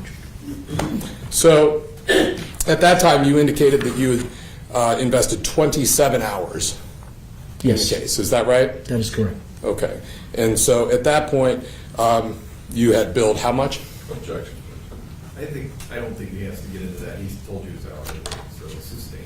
So, whatever 27 hours times 500, that's what you billed up to that point. Fair? That would be fair. Okay. But you've continued to track your time in this case, correct? Yes. Okay. And so that would involve any follow-up consulting with the state or anyone else in this matter, correct? That's correct. Has there been some of that subsequent to September 5th, 2022? Yes. Okay. Before getting on the witness stand today, because you're billing for that as well, obviously, right? Yes. Travel time too? Not time, just the direct travel costs. Costs, yes. How much time do you have in this case prior to testifying this morning? Since the last invoice? Probably about 7 hours. 7 additional hours? That is correct. Okay. So 34, and then however long we're up here today, right? This testimony is just a flat testimony fee of $3,500, However long it takes. however long it takes for the day. Okay. So you'd probably like to get done today, I would imagine. Objection. It's sustained. Withdraw. So, with respect to your background, talk about your education. So you're board certified pathologist, forensic pathologist, and you talked about the 2 disciplines there, correct? That is correct. Okay. You went to medical school at the University of Newark? New Jersey Medical School, UMDNJ is what it was called. It's now Rutgers. Okay. Oh, it's now Rutgers? Yes. All right. And so, while a first-year medical student, there was an event that was very influential in how you've arrived in this field. Is that correct? In forensic pathology? Yes. I think the event that you're talking about didn't bring me to forensic pathology. Forensic pathology, I knew when I left the FBI, I wanted to be a forensic pathologist. Okay. What was the influence of the event that we're speaking about, and tell the jury how that went?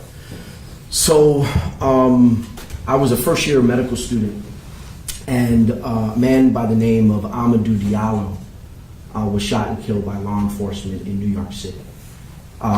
He was shot at 41 times, hit 19. He had entrance wounds in the soles of his feet. And we were about the same age. And so that made me, I went to med school to understand violence as a public health issue, to understand how we can prevent violence. This event made me think about police violence as something that I wanted to understand and create prevention for.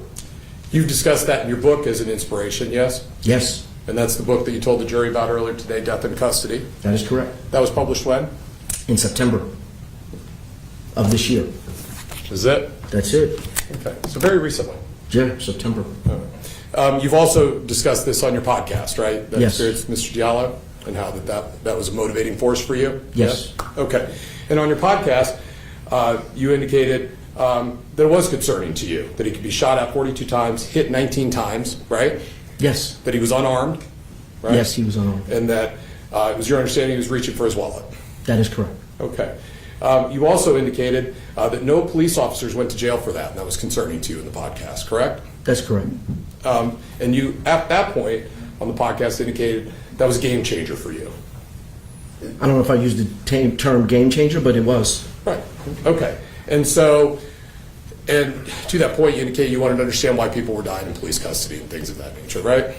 But yeah, from that point and from that point on, I wanted to understand why people were dying in custody. Okay. But it also was upsetting to you that no police officers went to jail as a result of that incident, correct?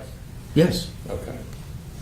And so you indicate in your book, as you kind of dedicate it in the beginning, that it's an ode to advocates. Is that fair?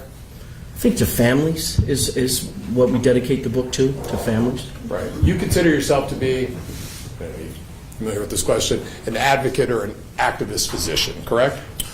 I use the term I'm an advocate for my patients and for community. I don't use the term activist. An advocate is someone who fights for a cause, right?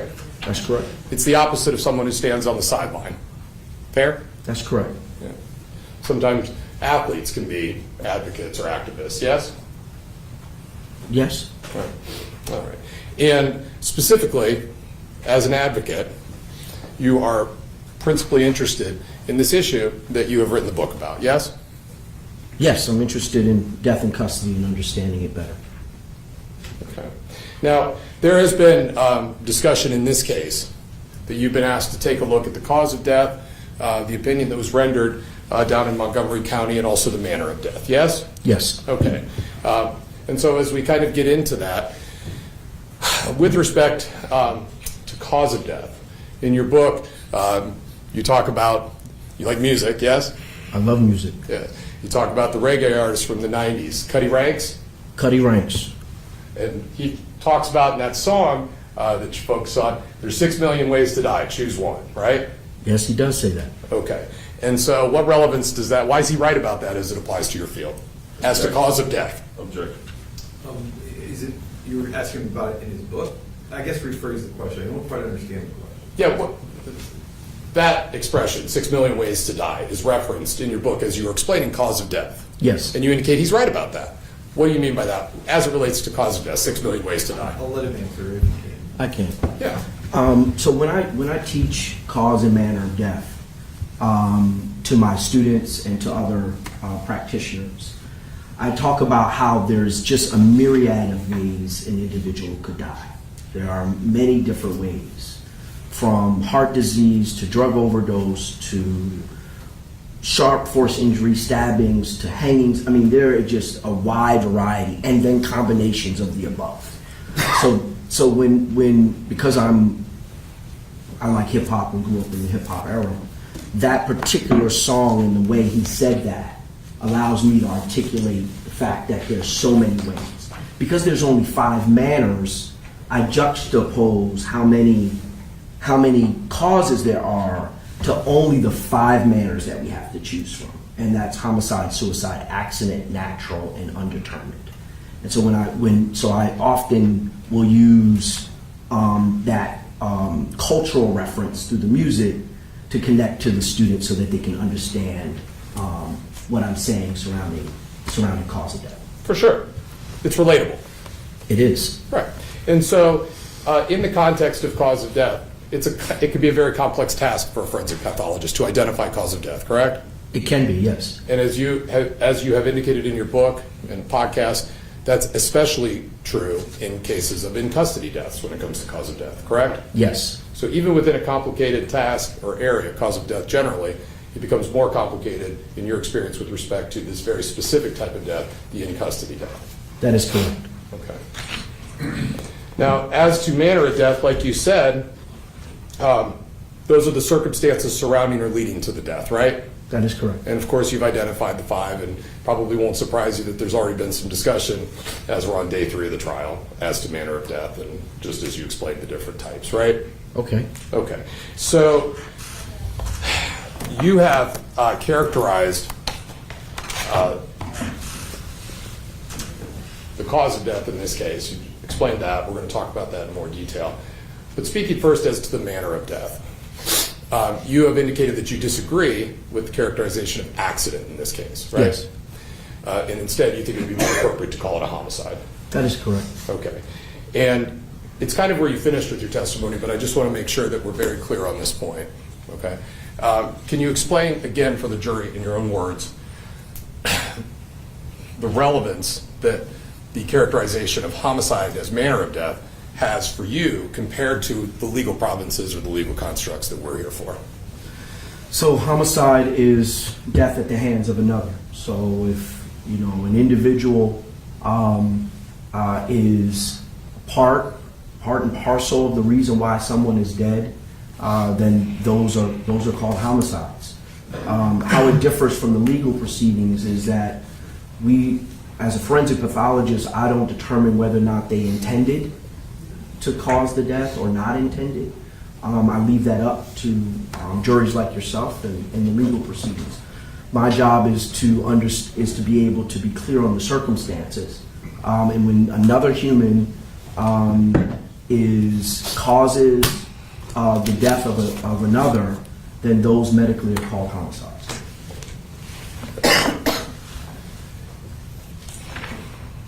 And so, when you talk about the criteria for the different manners of death as to how to classify them, there are criteria out there that you sort of stated it as it relates to homicide in your words, right? Yes, I did. And again, what's that definition?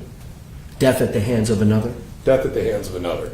And the Guide for Manner of Death Classification is put out by one of the groups that I believe you used to belong to, is the Guide for Manner of Death, put out by the National Association of Medical Examiners. You're familiar with this guide, correct? Yes. You even reference it in your report when you're discussing manner of death, correct? Absolutely. Okay. With respect to manner of death, as described according to name, homicide, as indicated in the manual and in your book, homicide occurs when death results from a volitional act committed by another person. You agree with that, correct? Yes. To cause fear, harm, or death. Yes? Yes. Intent to cause death is a common element in the homicide classification, but it is not required for classification. That's correct. Okay. Well, that's a little different than what you've told the jury. Wouldn't you agree? At least the wording. Well, I gave you the definition in my own words. Sure. So it's invariably is going to be different than how you read it, for Well, sure. there's an extra piece to it here, right? I can break it down. So you can ask the question. I don't know. For sure. I'll answer the question. You've testified it's death at the hands of another. Yes? Yes. First portion actually reads, occurs when the death results from a volitional act, right? Committed Yes. by another person, right? Yes. Okay. To cause fear, harm, or death, right? Yes. Okay. And so when you say death at the hands of another, it does not take into consideration anything with respect to the intent to cause fear, harm, or death, right? In your definition. Well, no, because in the second part of that definition, it speaks to it. Common elements may have intent, but does not require intent. And so, to cause fear or death, that portion, because I don't have it in front of me, Yeah. that is the intent portion. Yes. In the next sentence, it says it may or may not have that intent. And I expressed to you all that it does not matter if there's intent or not. It's deaths at the hands of another, right? And so I think that it's consistent with that definition. I'm just not reading the definition, I'm giving it to you in terms that you may be able to understand.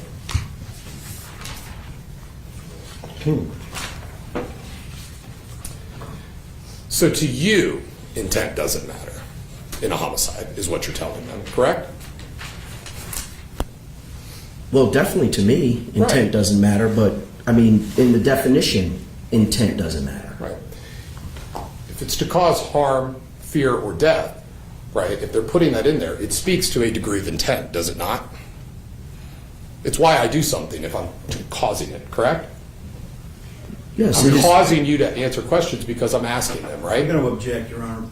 The witness has already answered the question and explained that the additional language that's also incorporated in the book explains why it's not required. I understand the objection.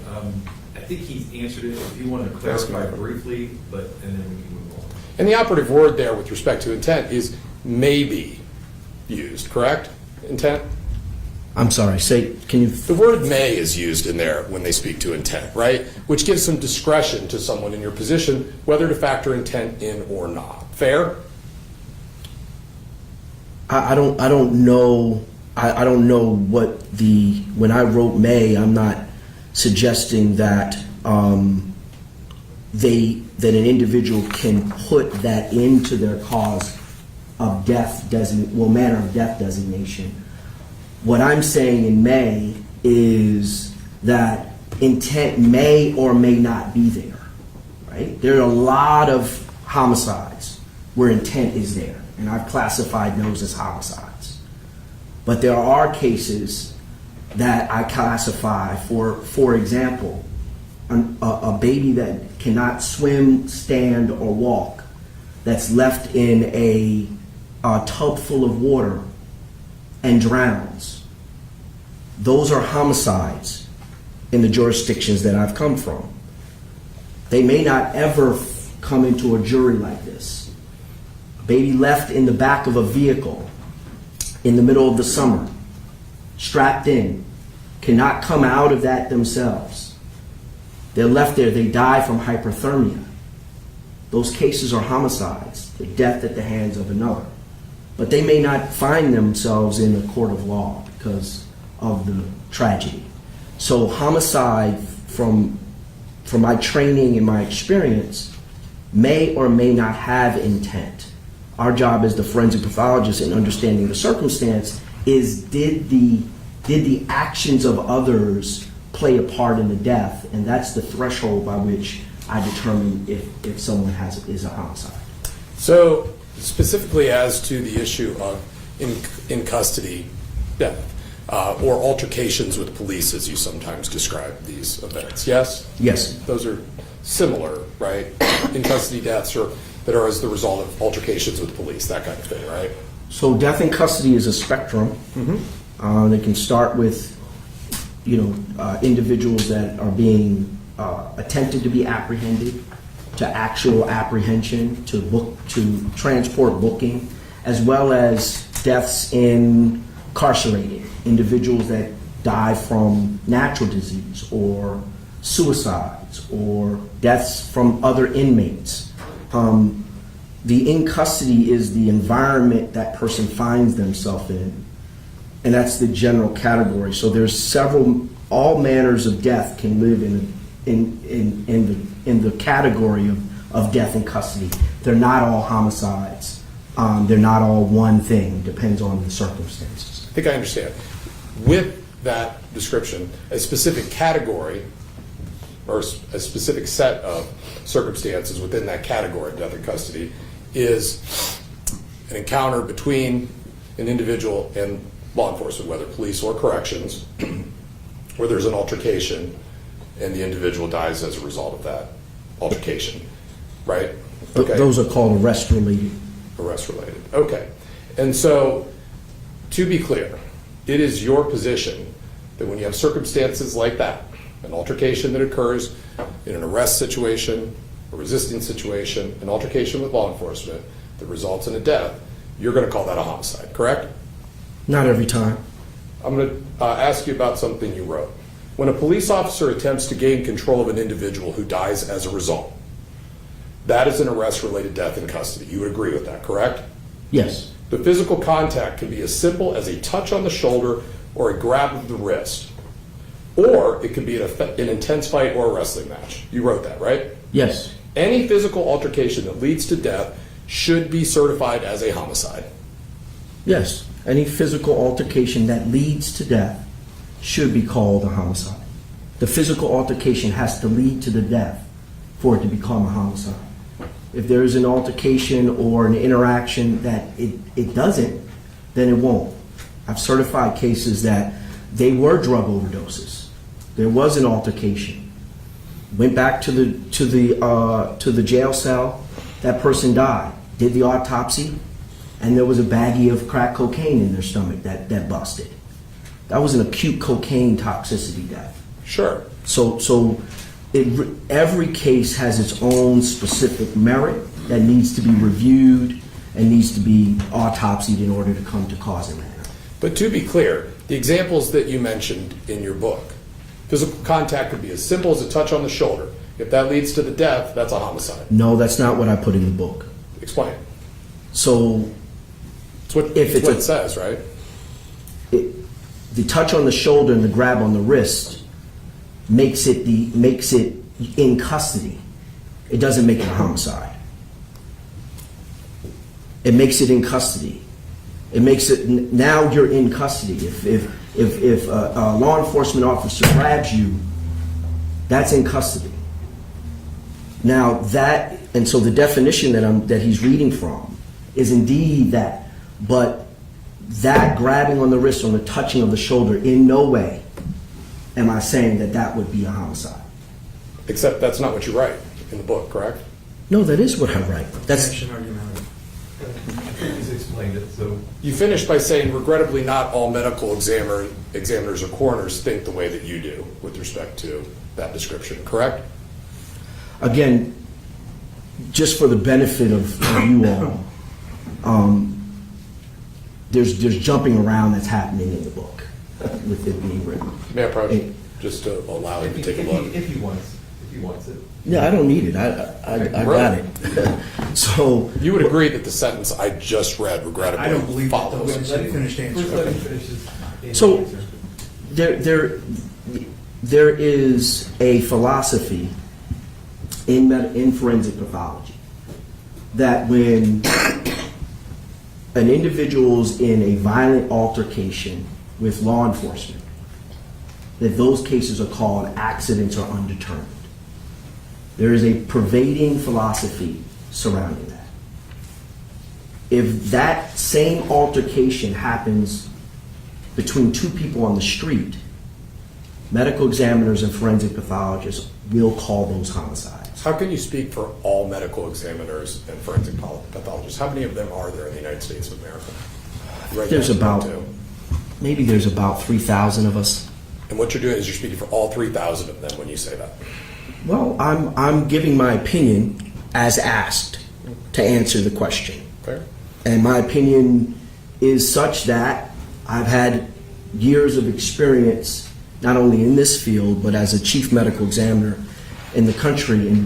And part of the work that we're doing is trying to understand the uniformity of practice surrounding death in custody.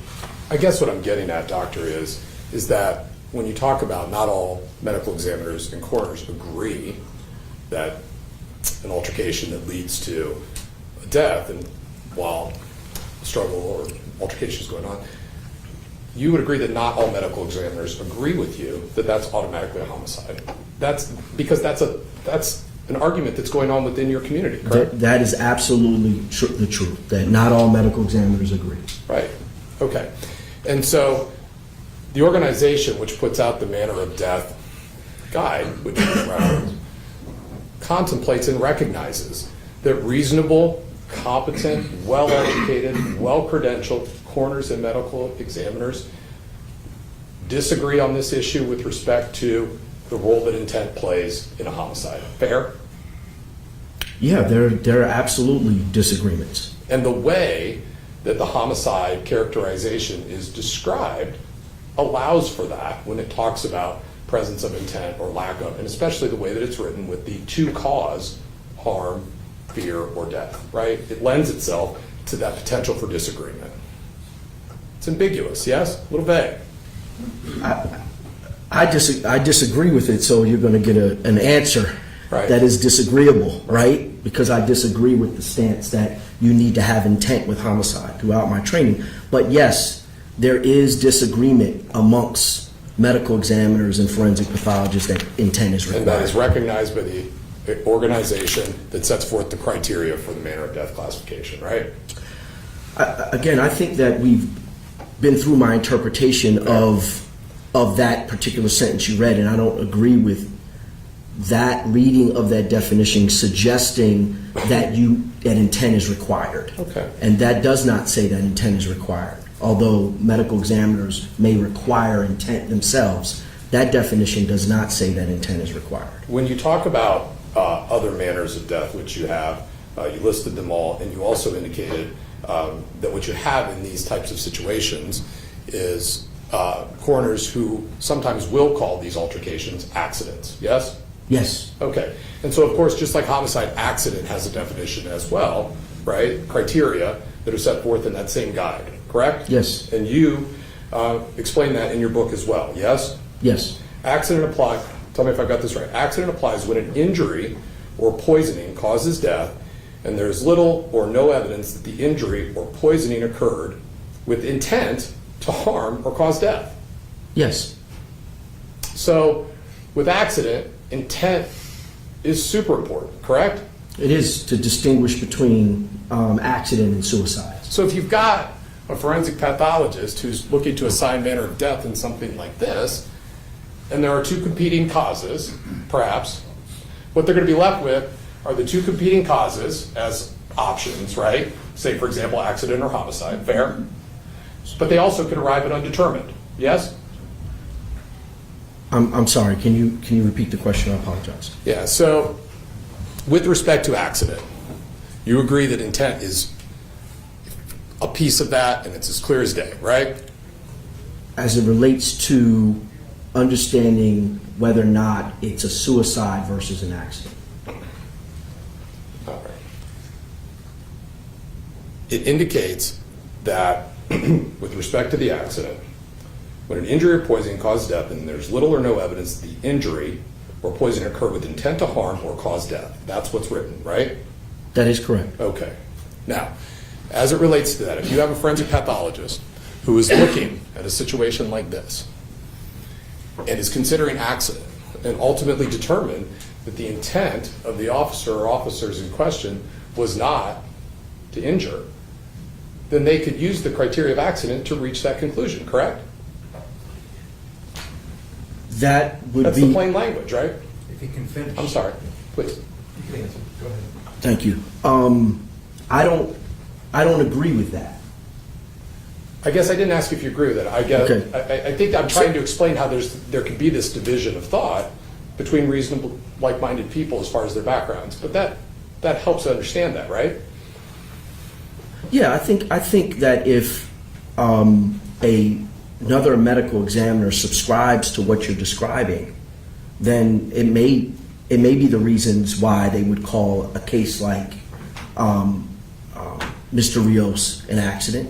Mm-hmm. I don't know that mindset as it relates to the experience. Yes, you come to this as an advocate, and you have a very specific opinion about these types of altercations, and that they should be viewed as homicides if it directly leads to a death. Correct? If the action of another person directly leads that physical altercation, if someone is in a fight and they lose that fight, yes, to me that is a homicide. Okay.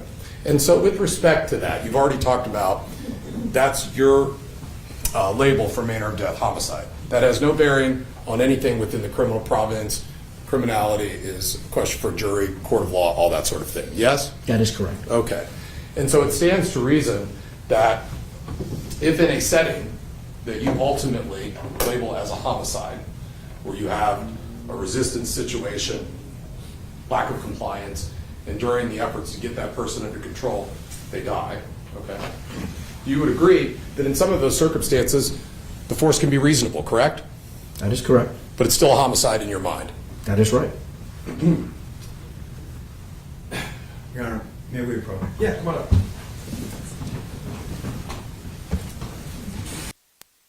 Ladies and gentlemen, Dr. Mitchell is not an expert in reasonable force or unreasonable force. He's an expert in forensic pathology, and so his opinions we want to relate to his professional expertise, which is forensic pathology, and not get into areas outside of that area. So that's the reason I sustain the objection. Strike that last question and answer, disregard it as though you didn't hear it.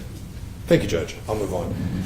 So you testified regarding the report that was done down in Montgomery County. You were also asked about drugs in this case and the role or the effect that they may have had in any of your determinations. Do you recall that line of questioning? Yes, And what you specifically testified to is this was not a drug overdose. that is correct. Right. And to be clear, the Montgomery County Coroner's Office did not call this a drug overdose, correct? They did not. Okay. All right. In fact, what they indicated, cause of death was excited delirium. Yes, And then they listed some associated factors which helped support that, correct? yes, Among them were the torn, ruptured plastic bag-like object in the stomach and also the presumptive positive urinary test for amphetamines, correct? yes, And that's because when you're talking about excited delirium, regardless of what your thoughts are on it, we'll get into all of that, of course, people that understand excited delirium will say, experts, that there is a triggering event for the delirium, correct? I don't know about the triggering event. Okay. There's something that causes the delirium. Yes, And frequently, the cause of the delirium, according to people who make this opinion and who have studied it, is some type of drug intoxication, usually a stimulant, right? it can be a drug intoxication and stimulant. Yes, And the examples you gave as to stimulants would be like street drugs, methamphetamine or cocaine, right? that is correct. And I think the other was maybe PCP. That is correct. Okay. All right, so I want to talk some about your opinion, then we'll circle back to excited delirium here a bit.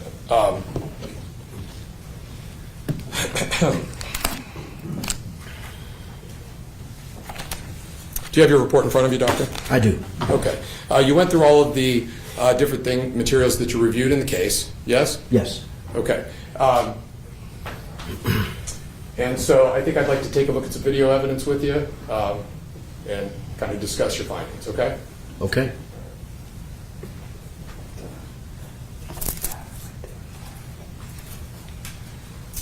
I'm going to show you what's been marked for identification purposes only at this point is Defendant's Exhibit C. I'm not asking you what's on it because you may not know, right? But it appears to be a disc, correct? Yes, it looks like a disc. All right.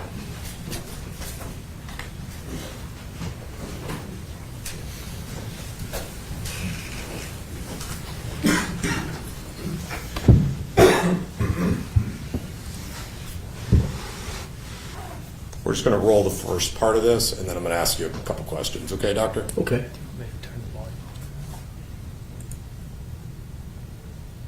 Down here. Okay, this is the last time I'm going to ask you. I've asked you for like 5 minutes. I'm not going to do it anymore. Okay? We're going to put you in a restraint chair for your safety. Do not listening, be uninvited, causing a risk to harm yourself. We don't have time to continue that all night. Okay? All right. Okay.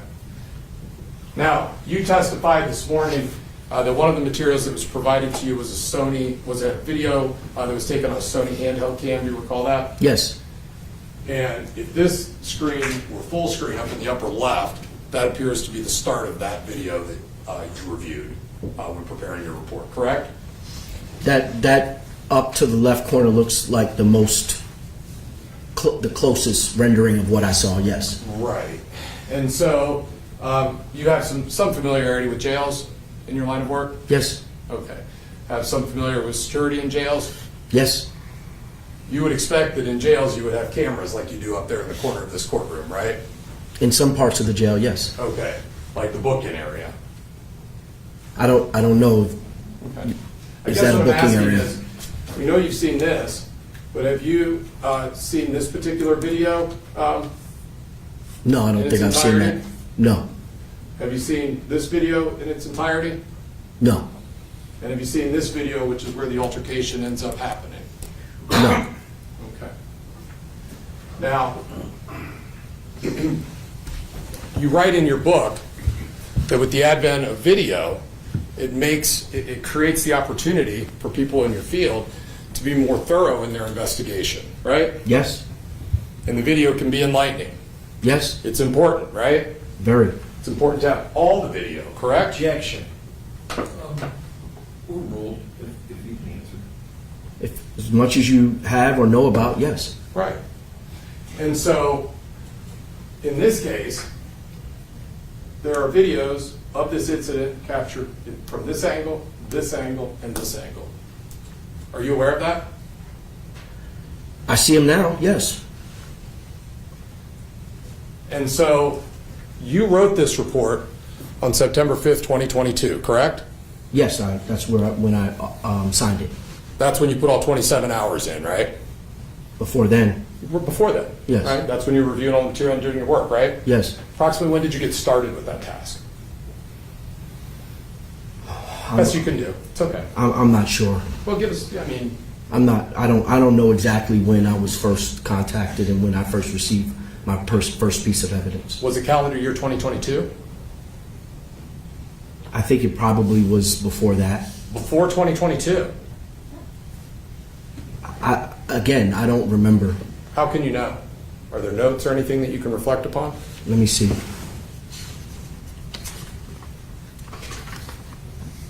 In order to track your hours, you would have to have record of when you took the case in, right? Yes, and I just don't have that record in front of me. Okay. But what you're saying is it could be as far back as 2021. Could be in 2021. Could it be in 2020? It's possible it was 2020. I don't know exactly when I took the case. All right. And there was never a point, and how did you get the materials that you got to review, like the Sony handheld cam? How'd you come into possession of them? Jump drive was mailed to me I did. by the prosecution. By the prosecution. Okay. And so, prosecution apparently sent you this video, yes?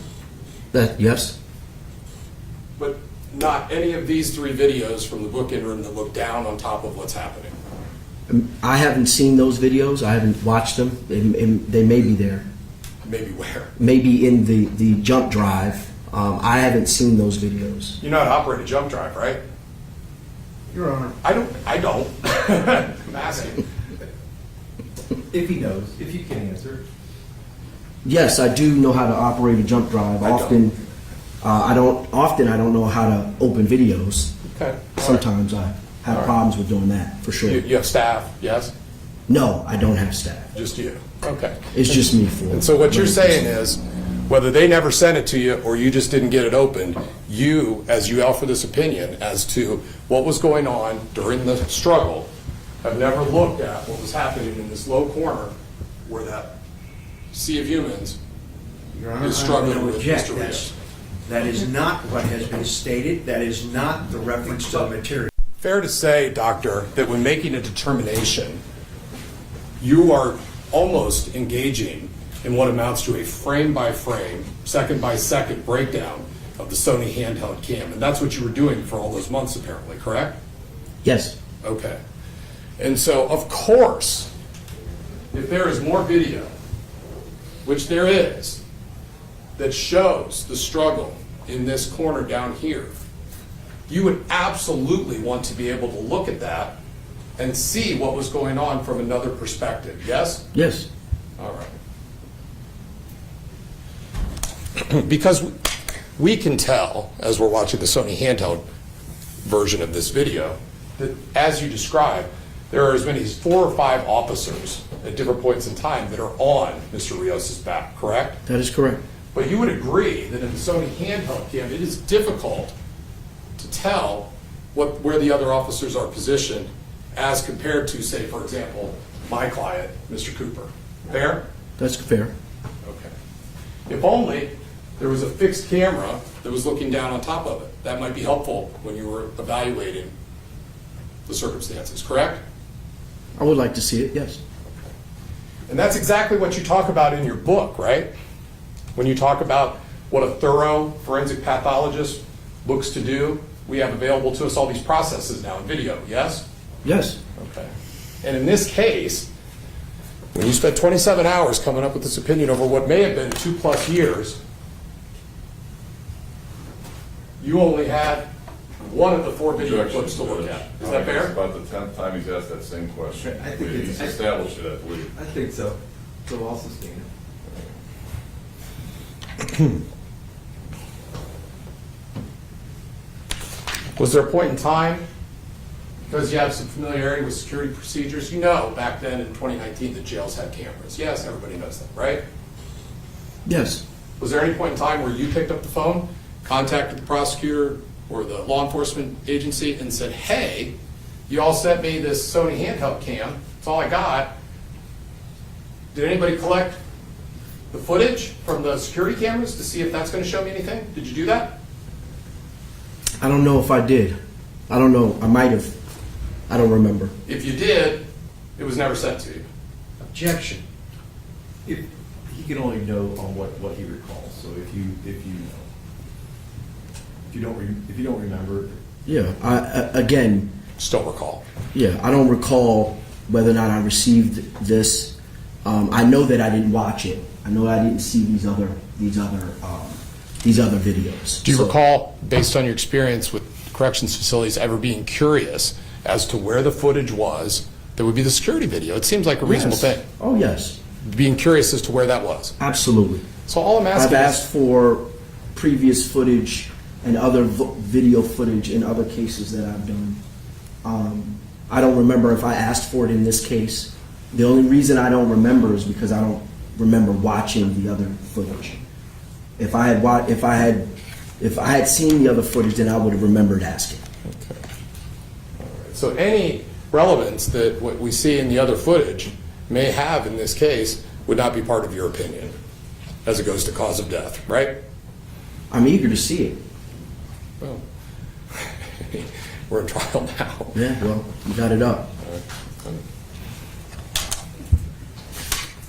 All right.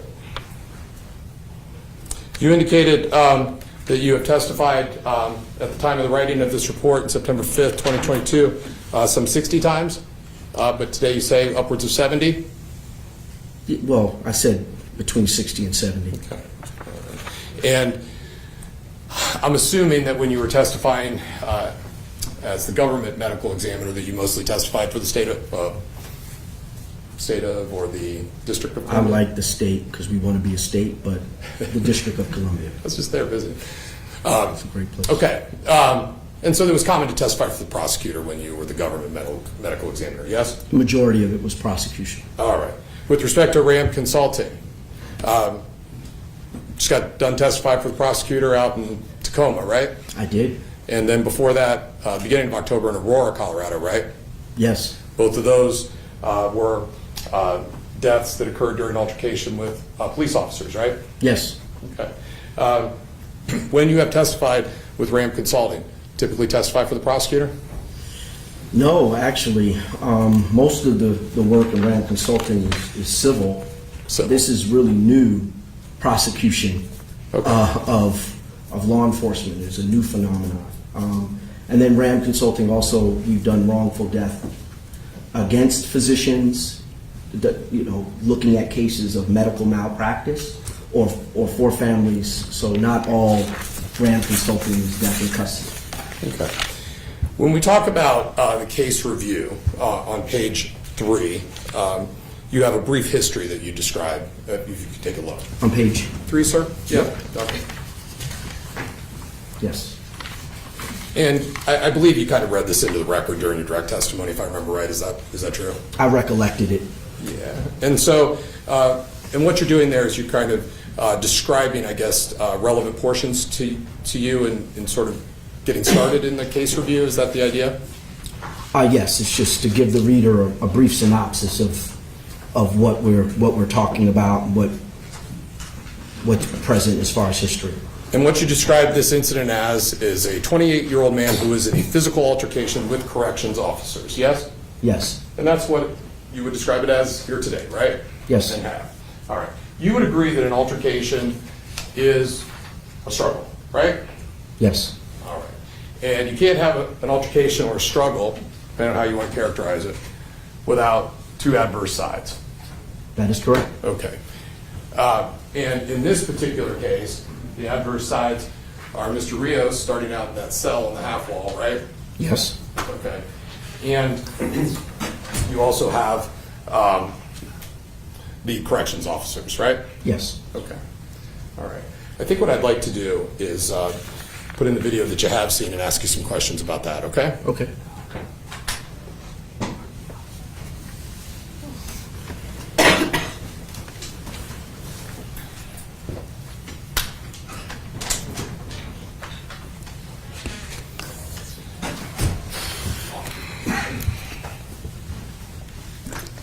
While that's coming up, to kind of fill the space here a little bit, one of your concerns that you mentioned is making sure that people are aware of the circumstances surrounding how someone in custody has died, right? Generally? I'm sorry, in particular to this case, or? In general. I'm sorry. You're concerned with making sure that circumstances are made public, or people are aware of circumstances and numbers in which people die while in custody of some type or another, right? Yeah, I think it's important for us to have the data about how many people are dying in our jails and prisons and associated with the criminal legal system. And so when we're looking at Dr. Harshbarger's report, the opinion that was done by Dr. Paul and Dr. Lehman, page 1, do you have that in front of you? I don't. Can I hand it to you? Yes, please. Okay.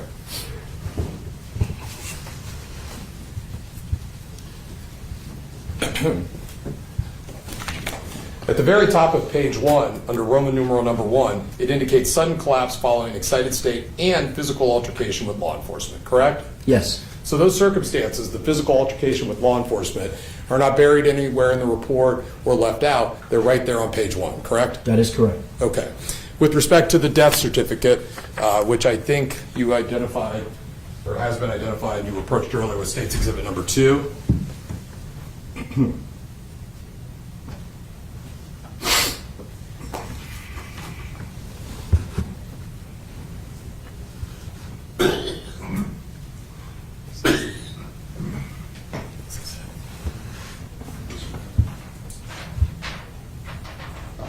Okay, sorry about that.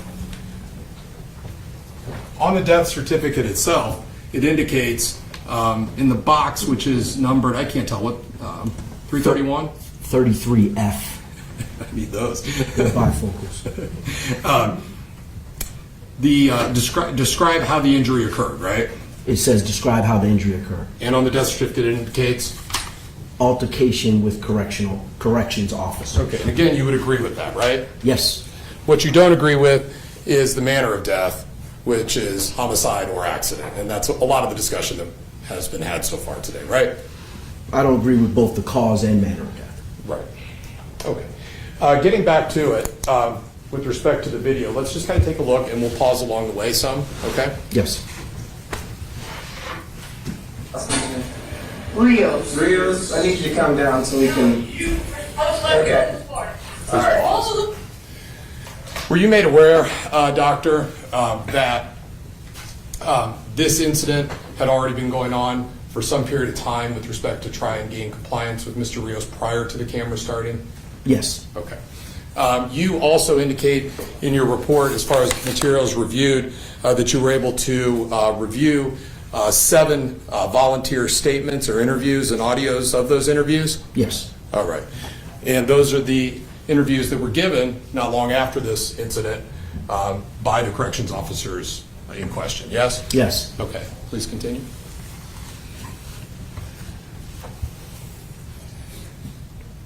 Alright, I'm not gonna call anybody unless you come down from down here. Okay, this is the last time I'm gonna ask you. I've asked you for like 5 minutes, I'm not gonna do it anymore. Okay? And we're gonna put you in restraint? Pause. You described him on direct exam when asked if he appeared to be in a confused state or excited or delirious or any of that. Your description was he appeared to be in crisis to you. Yes. Okay, all right. Crisis is a state of distress, correct? Yes. Okay. Now, of course, what we can notice here, taking a look at the video, is that he finds himself in this green smock, right? Yes. And you know from your work on the case and just in general that that is best described as a suicide smock, yes? It can be described that way, yes. Okay. That's not me telling you something you don't know, right? That is correct. All right. And you are aware, based on the work you've done in this case, that Mr. Rios ended up in this single cell in a suicide smock because of concerns they had with respect to him potentially being a suicide risk, right? Yes. All right. And so he's a danger to him. When people are suicidal, they're a danger to themselves, yes? Yes. Right. As evidenced by one of the 5 manners of death, suicide, right? Yes. Where you look to intent with respect to suicide as well, correct? Definitely look to intent for suicide. Yes. And so there's danger to himself, not just because he is suicidal, but also because he's up on this half wall right here, right? Yes. Right? Because a couple of things are at risk here for him that have nothing to do with these corrections guys. Number one, he could fall off that wall and he could sustain serious physical harm or death, correct? Yes. You've not seen the inside of that cell, have you? I think I have some pictures of the inside of the cell, yes. Yeah. So you know on the other side of that divider are a toilet made out of metal, bench, and all sorts of different things with edges that you wouldn't want to hit your head on or any other important part of your body, right? That's correct. So he could fall off that wall and cause himself serious physical harm or death, correct? Yes. Suicidal, he could jump off that wall in an attempt to injure himself, correct? You could. All right. So please continue. Chair, for your safety, do not listening beyond a divider, causing the risk to harm yourself. We don't have time to continue that all night. Okay? All right, this is the last time I'm asking you. We're going to go in. We're going to go ahead and put you in the chair. Why didn't you just open the door? Please pause. All right. In reviewing the reports and watching the video, you know that the corrections officers were concerned for him also because of the things that he was saying made no sense to them, right? I don't know whether or not the things he was saying made no sense to him, but Well, you read the reports, right? And listened Yes. to the interviews? yes, And they all talked about how he was saying things that made no sense to them, right? they did say that, yes. Right. And he was saying things like, I'm not supposed to be here, call the law, right? They are the law, aren't they? Yes, they are. You've got experience, strike that. He was also claiming that other people who were coming into the booking area's property, that was his stuff, right? Yes. That makes no sense generally, does it? Objection, he's calling for a conclusion outside the scope. We don't know what was I in his think you'd have mind. to give me more details, so I'll sustain it and ask you with more detail for him to make that. Right. In reading those reports from the witness statements, you know where I'm going with this. You know that as he was in this cell that night, he started to make statements about people that were coming into the booking area that were being arrested and they were having their property inventoried. And he was saying from the cell, hey, that's my stuff, give that to me, right? Yes. In the context of those details, that's evidence of some confusion, right? Objection. Overruled, it's his opinion, so what, it would be based on your opinion. Again, that's why I say that he's in crisis. Stated another way, he's acting bizarre, right? Objection. Again, it's based on your opinion. Well, again, his behavior is showing that he's in crisis. I don't use the term bizarre, but Okay. He's showing evidence of being in a confused state, yes? he appears to be confused. Okay. All right. Please continue. Come on down. No. Handcuffed. Is that a yes or no? Please pause. In your report, you describe him as arguably non-compliant. Do you recall that, or would you like to refresh your recollection? No, I said that. Okay. Right now, 33 seconds in, they're just asking him to come down off of there, right? Yes. And they're also asking him to come down off of there and cuff up, right? Yes. You know what that means. It's in the reports. You've read them. They want him to put his hands through the food flap and cuff up, right? Yes, And they're telling him that that's for his own safety, right? they are. Right now, he is being non-compliant as to those two commands, right? Yes, he is. Not arguably. That's just non-compliant, right? He's being non-compliant to the orders that he's being asked to, yes. Right. In other words, there's no argument on the other side of that, is there? I mean, you wrote arguably non-compliant. I'm trying to understand what the other side of that would be. It's okay. I think it's fair to say that he's being non-compliant. Please continue. And turn around, put your hands behind your back, and cuff up for me. If not, we're gonna come get you. Do you see him kind of looking up in the ceiling, up in the ceiling and things like that as he's doing that? I do. It's also a little strange, isn't All it? right. Now, Again, he's in crisis.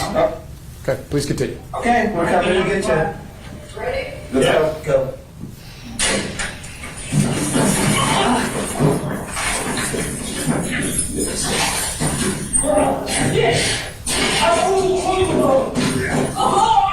Please pause. Now, those other angles that we showed you, those would give us a real good idea of what's going on right now, right? If you were trying to review this and make a report. Yeah, that would be good to see. Right. Yeah, okay, please continue. Hands behind his back. Please stop. Okay. Now, he's in a physical altercation with officers right now, correct? He is. Okay. If that ended right now and he died, consider that a homicide? Not just with that, we have to look at his tox levels. There's To other rule things out. that we have to do. To rule out drug overdose? Yeah. Let's rule out drug overdose. If Homicide? If he dies, again, there would have to be an injury Well, to he's cause good. There- to there's cause some- his death. There's some strikes going on. He's down Yeah, on I the mean, ground. there's strikes, but then I would have to see a reason why this level of an altercation could kill him. Certainly could be a homicide in your mind. Well, it depends on the level of the underlying disease or injury. By itself, these injuries, these strikes, shouldn't kill a normal, healthy individual. Of course not. Please continue.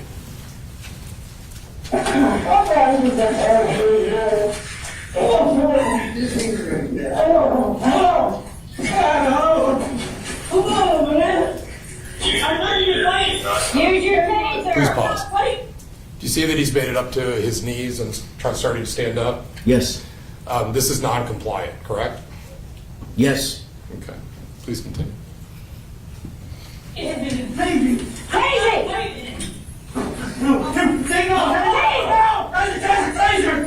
I'm not even playing him!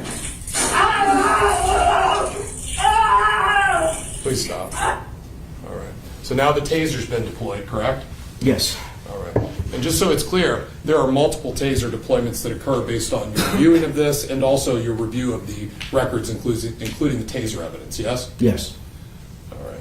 And as many as 4 or 5 deployments from the two devices? I believe it's 4. Okay.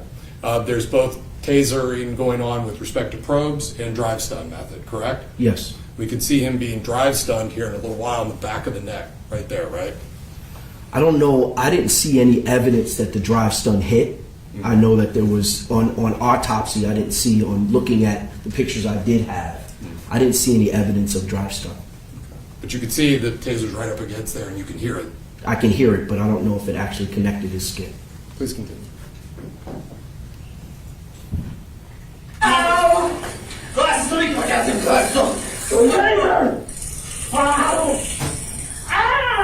Still trying to push up there, right? Please pause. He was still trying to push up there?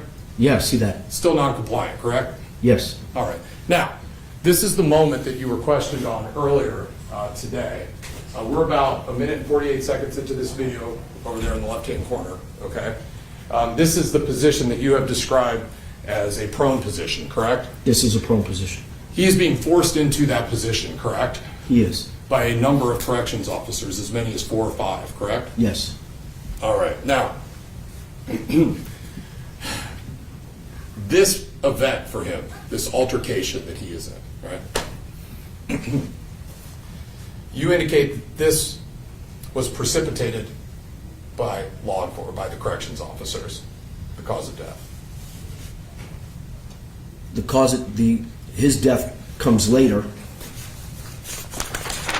Give me a moment. I want to get this right. In your opinion section, first line.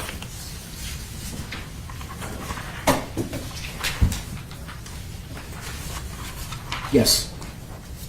You write, the death of Mr. Rios was directly precipitated by the actions of correctional officers, correct? Yes. Cause of death is the chain of events that lead to the death, arguably, correct? In particular, the asphyxia. I get that. I'm talking about generally.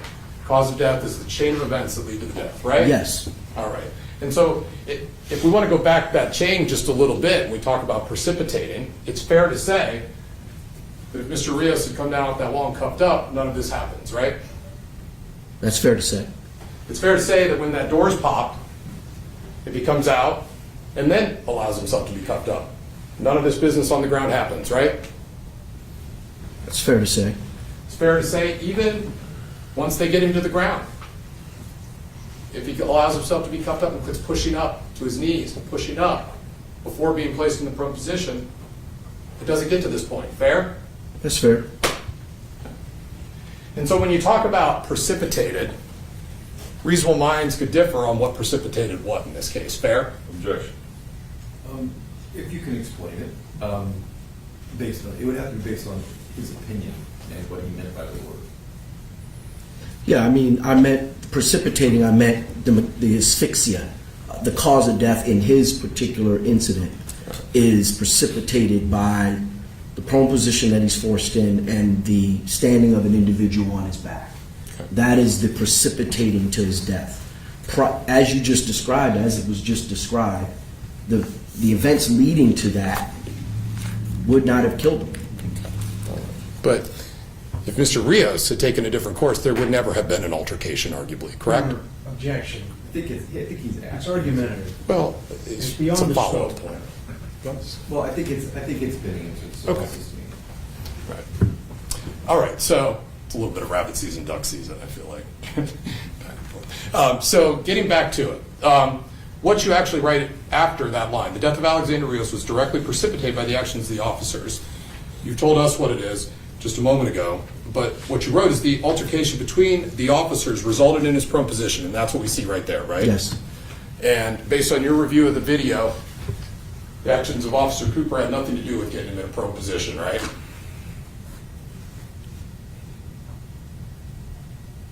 I don't know if it appears that I don't know whose foot that is. I believe that's Mr. Cooper's foot. And he's in the prone position without Mr. Cooper there, so it would be fair to say that Mr. Cooper is not putting him in that position. Can you say when Officer Cooper arrived to this struggle? No. Now, and so it stands to reason that you can't tell us what Officer Cooper was doing as compared to the other officers in all the time leading up to this moment. That's correct. Okay.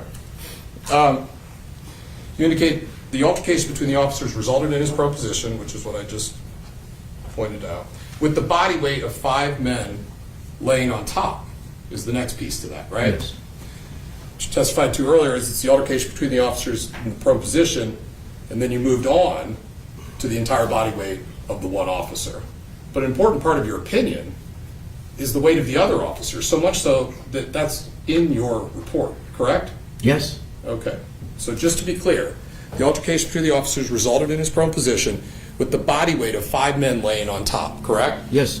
And you would agree that in this Sony handout, it's difficult to see where some of these officers are in the background and what they're doing with respect to the weight that they would otherwise be applying to the back of Mr. Rios. Fair? Yes, but But you know that they are. they are. All right? And so if we stop it right there, you testified on direct exam that at this moment, Mr. Rios is in danger, He is. right? He is in imminent danger of potential death. Yes? Yes. All right. And this is before the foot of my client ever makes it onto his back or the 2 feet make it onto his back, correct? This is before then. All right.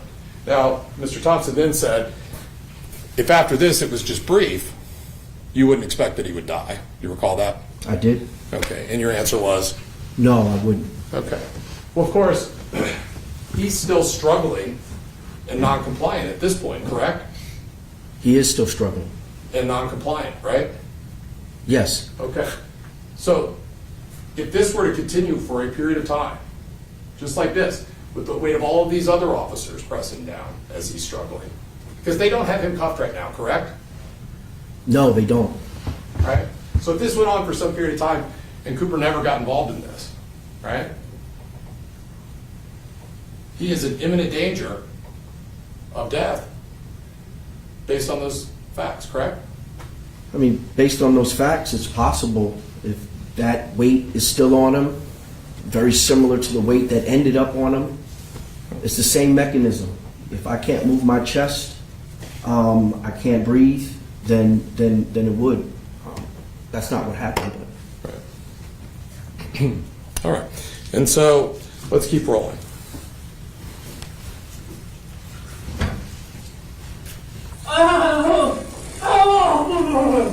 Can someone Casey! Can you explain to me? Because you're a dumbass. No, you're the dumbass. I didn't say you were her. Please stop. Now, an altercation is something that can be exerting. Is that fair? Yes. Talk to the jury about that, if you can. Well, altercation is you can even hear it amongst the guards, right? A lot of breathing, a lot of huffing and puffing, and that's largely because the body becomes acidotic. We breathe our acid off through carbon dioxide. We push it out.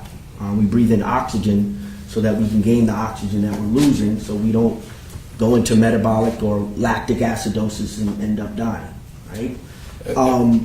Did acidosis, lactic acidosis occur in this case as it related to Mr. Rios, I believe? Yes. Okay. Please continue. Sorry. So that struggle or altercation can lead to an acid buildup. And you're not surprised that that's occurring with Mr. Rios during this struggle? No, I'm not surprised at all. Because in the end, it's Mr. Rios and the efforts of 4 or 5 grown men trying to gain control of him and using their body weight to try and accomplish that. Fair? Yes. Okay. And by definition, in the altercation, as you described it, he's working against them to try and keep them from doing that, right? That's right. This is physically exhausting, yes? Yes, You like boxing, right? I like boxing. You're familiar with the term getting gassed? I am. What does it mean? Means just I played high school football too. So, when you're just done and you're tired because of the exhaustion. Yes. The body can give up, right? I don't mean die, but eventually there's only so much that you could do before you're gassed to the point that you can no longer exert yourself. Is that fair? Yes. Okay. And so when Mr. Rios is up on that half wall, you call him in crisis, right? It would be natural for him to have some adrenaline going during that, yes? Yes. All right. Can you explain to the jury what that means, adrenaline, based on your experience? Your adrenal glands is fight or flight. Your adrenal glands pump. They release catecholamines or particular endocrine chemicals into your body, dilate your pupils, races your heart, palms start sweating, stomach turns. All of that is our primitive response to stress and danger. You can have a strength burst too, right? Yes. Right. And so the thing about adrenaline is it's only for so long, right? That's correct. Commonly referred to when it's over as an adrenaline dump, right? It can be called that. All right. And so it's fair to say that he has that going on with respect to this is an exerting event for him. I mean, I don't know at this moment whether or not he's exhibiting on, but in general, all that happens. Right. And when we are exerted generally, we are breathing. We can see our throat. We're trying really hard. It's hard to breathe when we're exerted, right? If we run a 10, 100-yard sprints, that kind of thing, right? Yes, you need to breathe heavy to get rid of that acid. Okay. All right. Please continue.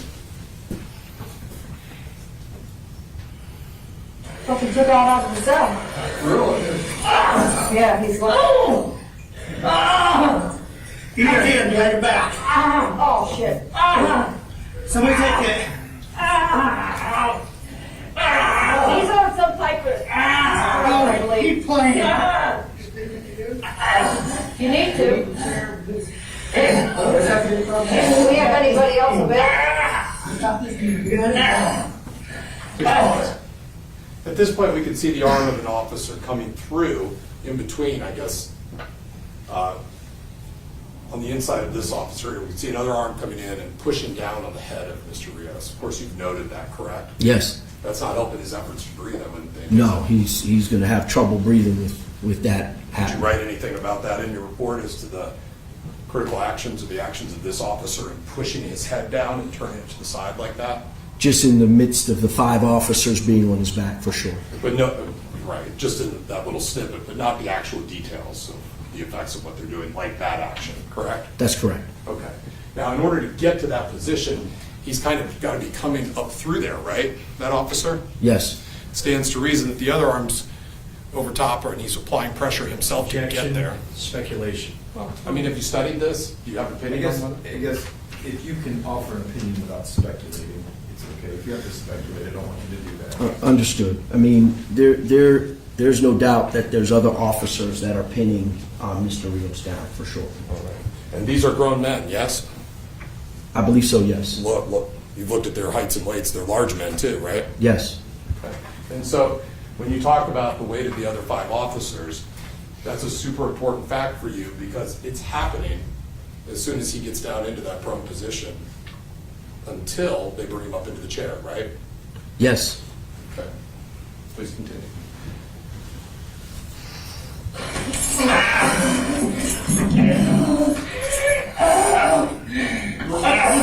Rios?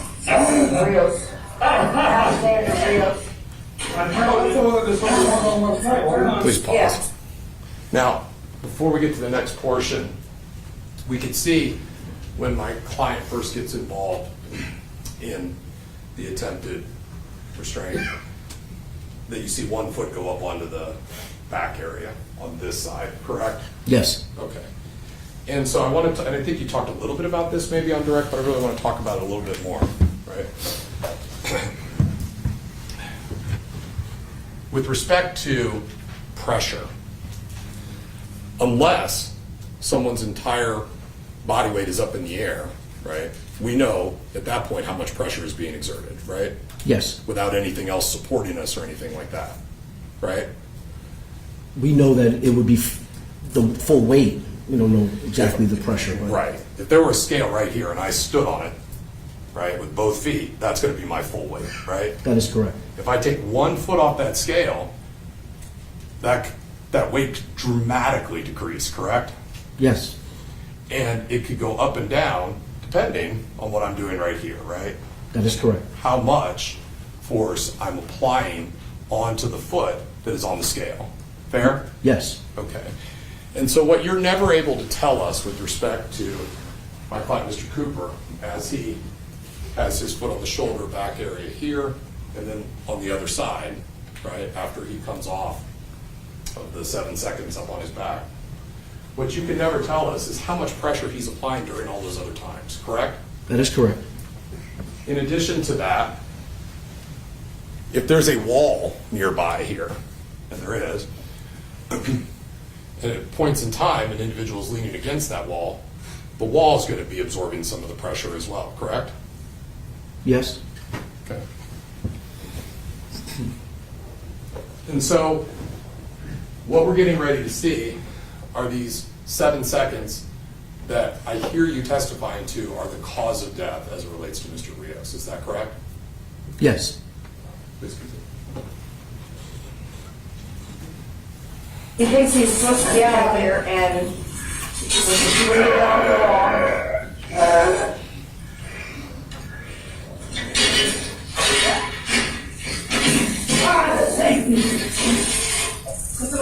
Please. Bring it up.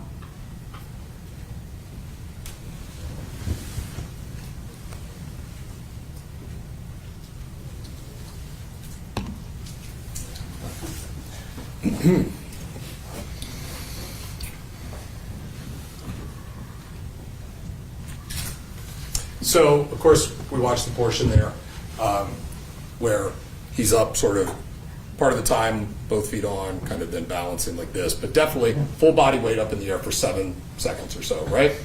That's what it appears to be. Okay.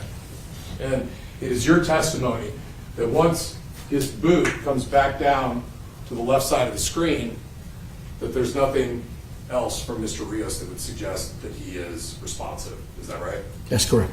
Okay. You talked about there is movement, but you do not attribute that to Mr. Rios moving That is correct. of his own act, right? That's correct. What you have described is you believe that any movement we can see are the actions of the corrections officers pulling on him and things of that nature. Yes. Right. Okay. Please continue.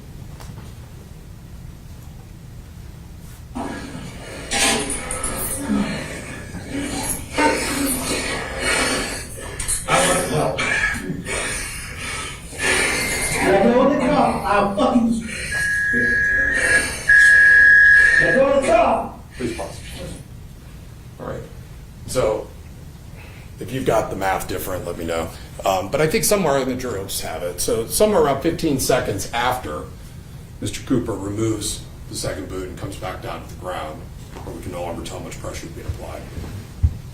Some 15 seconds or so after that, we hear a correction voice say, "Let go of the cuff." Pause, a couple more seconds, "Let go of the cuff, or else I'll," and then there's nothing else, right? Right? This indicates, right, that Mr. Rios still has control of the cuff, yes? Objection. Again, it would be based on if you can offer an opinion on that. I don't want to speculate, but if you can offer an opinion. I obviously can't see his hand on the cuff. Right. Well, but- let me ask it this way. Yes. If the officers are telling the The truth, witness should be allowed to fully answer his question. You can answer if you want to, or you can let him ask the other question, however you want to do it. So I obviously can't see his hand on the cuff. His cuff, if his hand is on the cuff, at which point he becomes unconscious, that hand can still be on the cuff. but we hear, "Let go of the cuff" twice, right? Yes, we do hear that. And what's clear from this entire video is that the officers are just trying to get this guy cuffed up from the moment the video comes on until the time when they actually do, correct? Based upon their accounts, I mean, when we watch the beginning of the video, they're like, "Come down and cuff up." That's what they tell him, right? they do tell him that. Right. And then he escapes from his cell, right? Yes. And they're trying to cuff him after that, right? Gain control of him. No? Yes. All right. That prone position that they get him into as they try and get his arms behind his back, that's a position that puts him in danger as well, correct? When you're on your chest and your belly, your arms behind your back also are a danger. Okay. And whichever officer is responsible for those actions would be relevant to you as well, correct? All the officers that are on his back is relevant to his asphyxia. Okay. Gotcha. All right. And so after it's initially indicated, "Let go of the cuff," right? There's a few seconds that go by, and then again, "Let go of the cuff," right? Yes, I hear that. Okay. Stands to reason, still holding the cuff, right? Again, Your Honor, he's asking the same question. It's still speculation. Okay, I'll sustain that one. If he's still holding the cuff, that's evidence of being conscious, correct? Once again, That's same fine. objection. I'll move on. Okay. We can see toward maybe a minute or so later in this video, when the officers start to try and get him up into the chair, once he is cuffed, you can see his arms, right? Yes. And they're limp, right? Yes. And you've made the determination he's unconscious at that point, right? Yes. There'd be no holding the cuff at that point, correct? Again, I don't know how the hand was engaged in the cuff. I don't know. I heard what you said, they said, for sure. Okay. All right. And so, given what we see from Mr. Rios in the minutes leading up to this, where you described him as non-compliant to the apprehension process, right? Yes? Hand in the cuff would be consistent with that, right? Objection. Still speculation, no matter how many times he asks. Okay, I don't think that's fair. if you can answer that based on your opinion and what you know. Yeah, again, I don't know how his hand was engaged in the cuff. So I don't know if he's holding the cuff to be non-compliant or the hand is caught in the cuff and says let go of the cuff.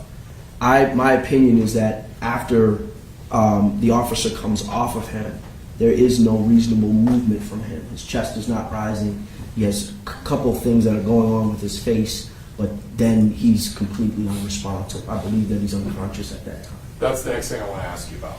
Okay, so we'll take it back, I guess, just a little bit, and we'll roll it through. You are asking the jury, based on what you just described, to look at this area on the video? His face, if we're talking about his brow and then his shoulder, you can see when that let go of the cuff is happening, you can see some tugging on that shoulder. There's also, I believe, that some of the breath and movement of the officers are moving him as well. While they breathe, you can see him kind of move in coordination with their breathing.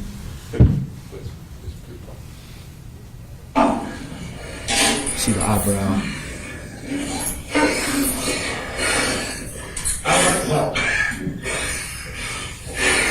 Let go of the cuff. I'll fucking. Let go of the cuff. See the shoulder? Is this what you're speaking of? Yeah. Right up there on the wall.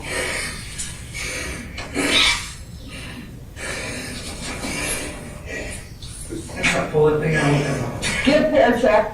You've described the action of breathing physiologically to the jury. You would describe it, if it's happening, typically it would be rhythmic, correct?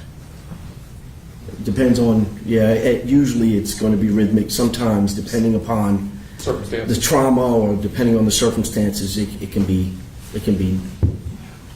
We can see the rise and the fall, and it's somewhat rhythmic, the way that his shoulder's moving now. That's the thing, is that if you listen to the officers breathing and watch that arm move, I believe that is not Mr. Rios breathing at that point. That it is the movement of the officers on top of him that's showing that movement of the shoulder.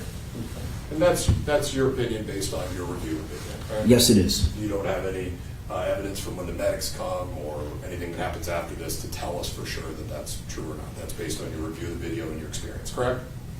That's correct. But the question was, what we can see is rhythmic movement here in this shoulder, yes? We can watch it again. Yeah, I mean, we should watch it again. Back all the way up. Right, this guy. Well, no.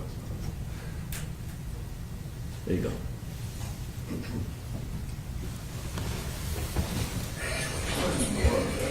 Right up there on the wall.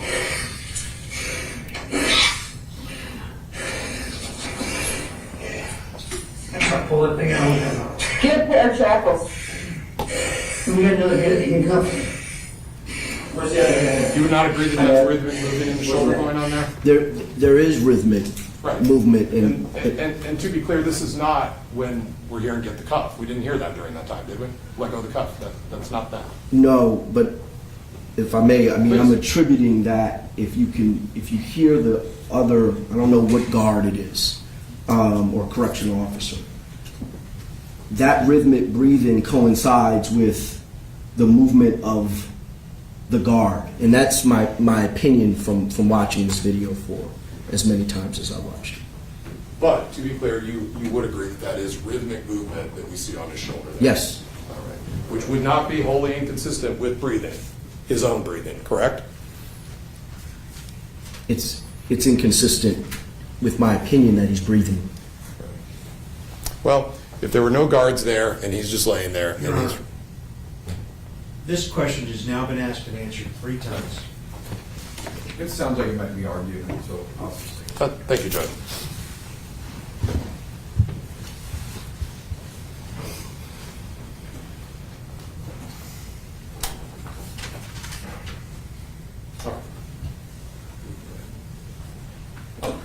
So, you testified with respect to the presumptive positive for amphetamine in this case. Yes. Right. Okay, so I want to talk about that for a period of time.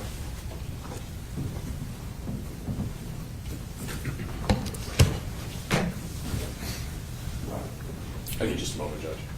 We want to take our afternoon break. That's fine. Let's do that. You guys will sit for a while, ladies and gentlemen. Let's take a 10-minute break.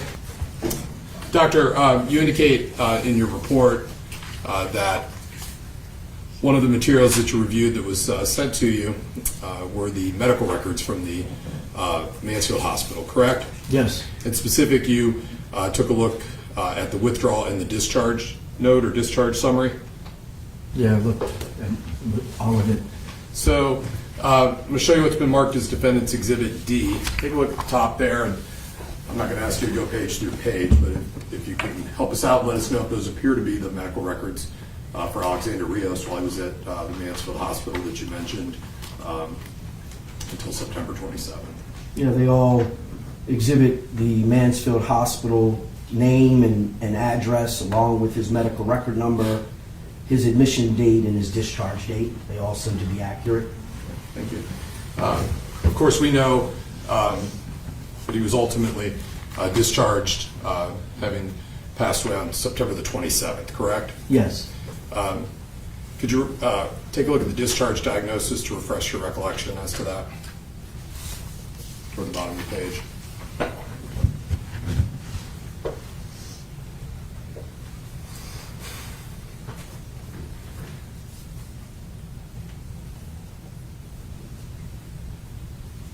Assuming that refreshes your recollection, can you share with the jury what that discharge diagnosis was and how it factored into the opinion that you've offered today? Yes.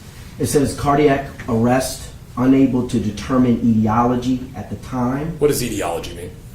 Its origin, the beginning, why it occurred. But can be related to substance abuse, acute respiratory failure secondary to cardiac arrest, AKI, which is acute kidney insufficiency, and anoxic brain injury is under the discharge diagnosis line. Okay. And so breaking that down, the discharge diagnosis speaks as to cardiac arrest, yes? It says cardiac arrest, unable to determine etiology. But can be related to substance abuse. Yes, And acute respiratory failure secondary to cardiac arrest. it does say that. Okay. What relevance does that have in your findings or opinion? Yeah, so the findings that were at the hospital were indeed a cardiac arrest, and the fact that the attending physician says unable to be determined shows that they may not have all of the information at the time. That's why they said at the time. And then as far as maybe due to substance abuse is because they too had the urine screening of amphetamine. So you could, they are showing that they had knowledge of that. And then the rest of it, they says acute respiratory failure is also there. So this is adequate. I reviewed all of this, and it makes sense that that's their working diagnosis at the time of his death. And you indicate as to the role of, get the wording right, cardiac arrest, unable to determine etiology at this time, it can be related to substance abuse. Mm-hmm. The substance abuse piece to that you were attributing to the presumptive positive urine for amphetamines. Yeah, I believe that's what drew them to this conclusion, correct. You've reviewed these records, you know about the presumptive positive. To get a presumptive positive on a urine screen in a hospital, there's going to be a threshold, correct? I'm not quite, there's always going to be a threshold. Could I direct your attention to the records you reviewed on page 151? Yes. Review them, please, and tell us if there is a threshold in this case at the Mansfield Hospital for amphetamines and what that is. I think it's in the middle of the page.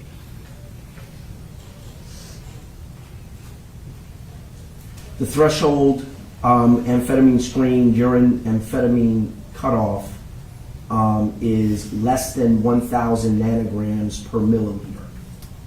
Meaning it's more than 1,000 nanograms per milliliter, correct? That is correct. I just want to make sure we're right there. Yes, Okay, yes. it's a little It confusing would the way be you more, stated it would be, In order if it's to going to get- be presumptive positive for this screening test, it would be more than 1,000 nanograms per milliliter. So what that does is that sets the floor, the basement, right? The 1,000 nanograms per milliliter. That is correct. That test gives us nothing as to what the ceiling is. That's correct. Okay, and that's why you've indicated that you wish there was a confirmatory blood test. Yes, Because what that would tell us is not just the specific amphetamine, whether it's methamphetamine or anything else, it would tell us the specific amphetamine and it would give us a level. that's right. And it would be expressed in an amount that we're talking about there, nanograms per milliliter, right? That's correct. Okay. Certainly there is an amount where, and again, no one's saying drug overdose, but there is an amount, just for conversation, that can be considered toxic or potentially fatal, right? Yes, there are, it's a range. For That- for methamphetamine? For methamphetamine, Can you there give is a that range? range. Can you just give the range to us? I don't have the range off the top of my head. I don't have the range off the top of my head. But there is a range for, and there is a lethal range. Well, didn't you just testify in a case a couple weeks ago where it's a methamphetamine level that Your you Honor. testified was a toxic level? I did. What's the I'm gonna range? object. Hold on. Again, whether or not Dr. Mitchell testified in a different case somewhere else is for a different day that has nothing to do with the question that's been asked, that he said he doesn't have the range committed to memory. He doesn't have it today. You know what a toxic level is, yes? Yes. Okay, give us an example of a toxic level. I mean, for 0.26 would be a toxic level. 0.26. But again, the thing about methamphetamine is that you can have a small amount and it be toxic and find that small amount and it can be attributable to death. Or you can have a large amount and an individual's walking around and they're not dead. So It's hard to say. it's definitely hard to say. Sure. And that's because methamphetamine's not regulated with respect to what's in it, and it's made in bathtubs, right? Yeah, methamphetamine is not a prescribed medication, so any amount in the system is worrisome. Sure. Okay. And so, in this case, you read the discharge summary, and it talked about the potential the drug abuse could have, and you indicated that's as to the presumptive positive, greater than 1,000 nanograms per milliliter. You're also aware in reviewing the medical records that Mr. Rios' mother talked to hospital staff about his relapse on meth 3 to 4 weeks leading right up to his death, yes? Yes.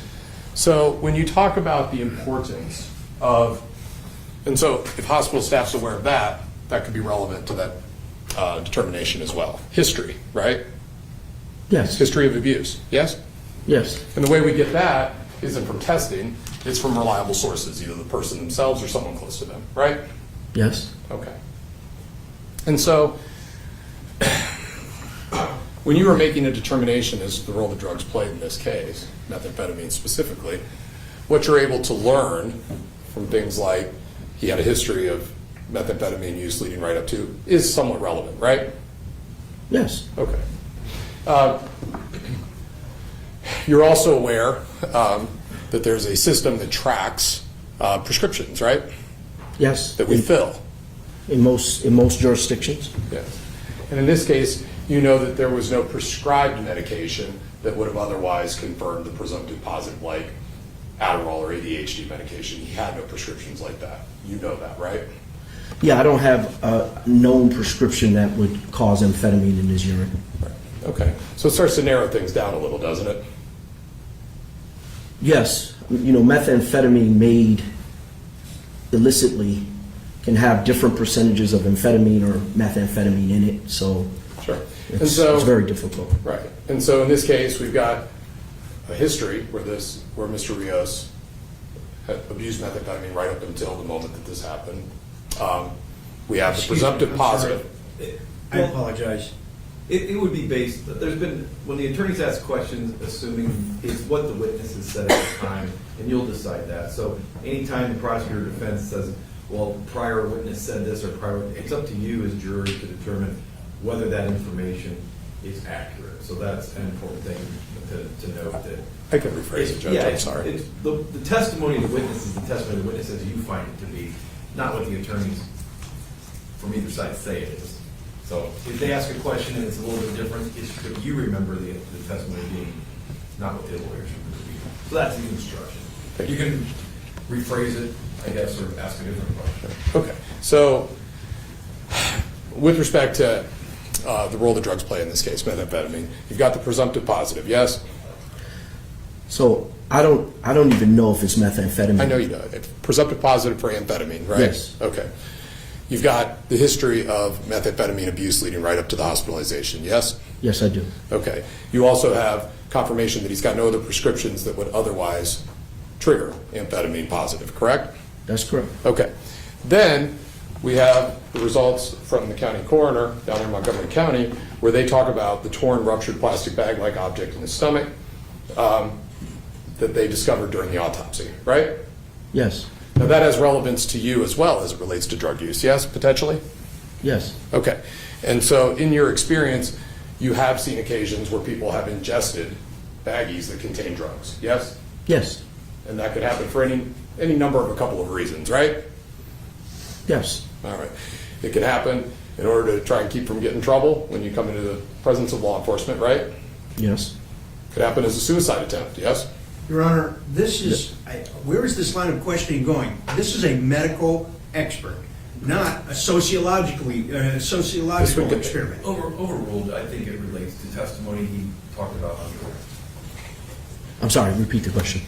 In addition to evidence of just trying to hide evidence from law enforcement, swallowing a bag of drugs, could also take the bag of eat the bag of drugs with the intent of perhaps committing a suicide. Yes. Okay.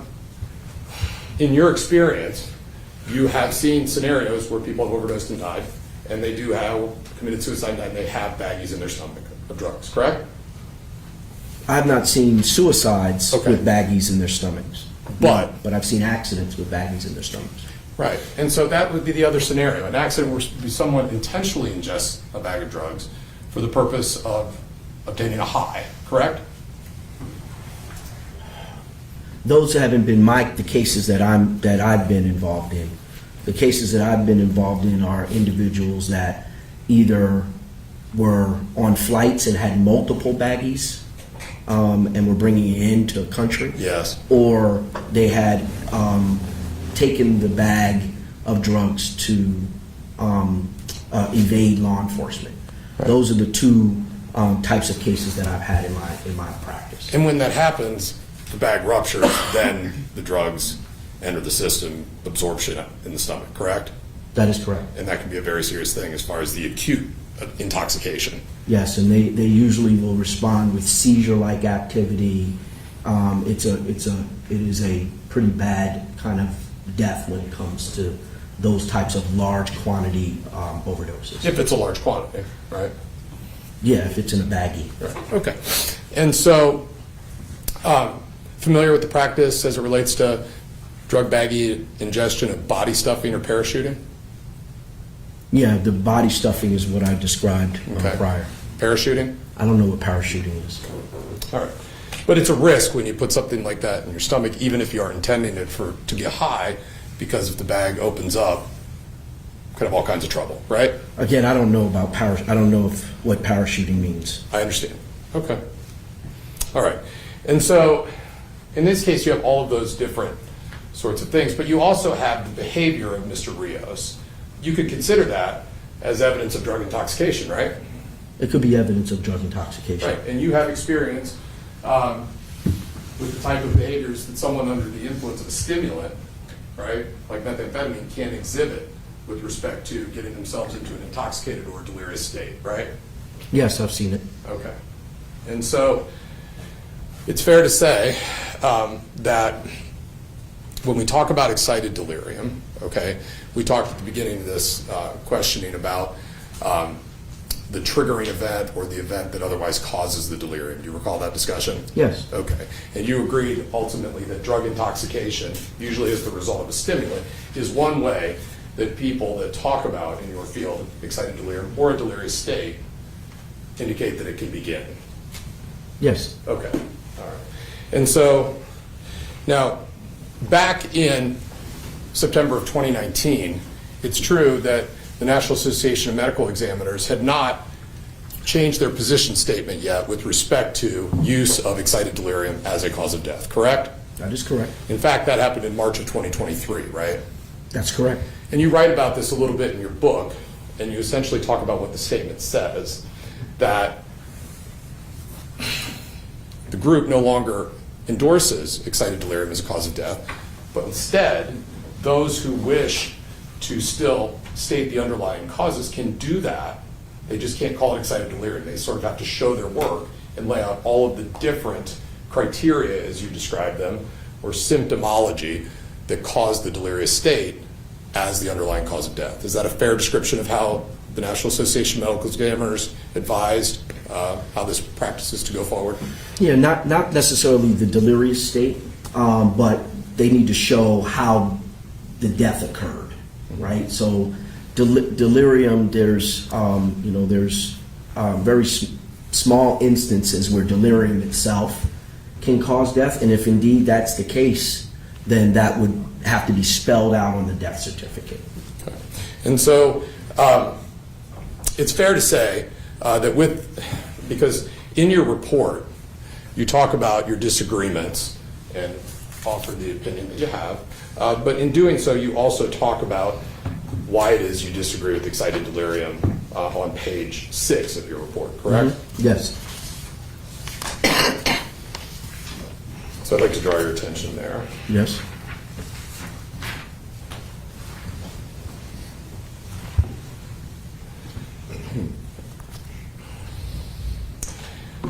And even though you indicate that you disagree with the opinion back in 2019 of excited delirium, you entertain it a little by discussing the criteria and sort of applying what is here and what isn't in this particular case, perhaps. Is that fair? That is correct. You write, with that, and this is your report, with that, the criteria most frequently cited for those who use this diagnosis are hyper-aggressive behavior, superhuman strength, a combative attitude toward police, hyperactivity, bizarre behaviors, unusual pain tolerance, and hyperthermia. And that's a pretty comprehensive list, isn't it?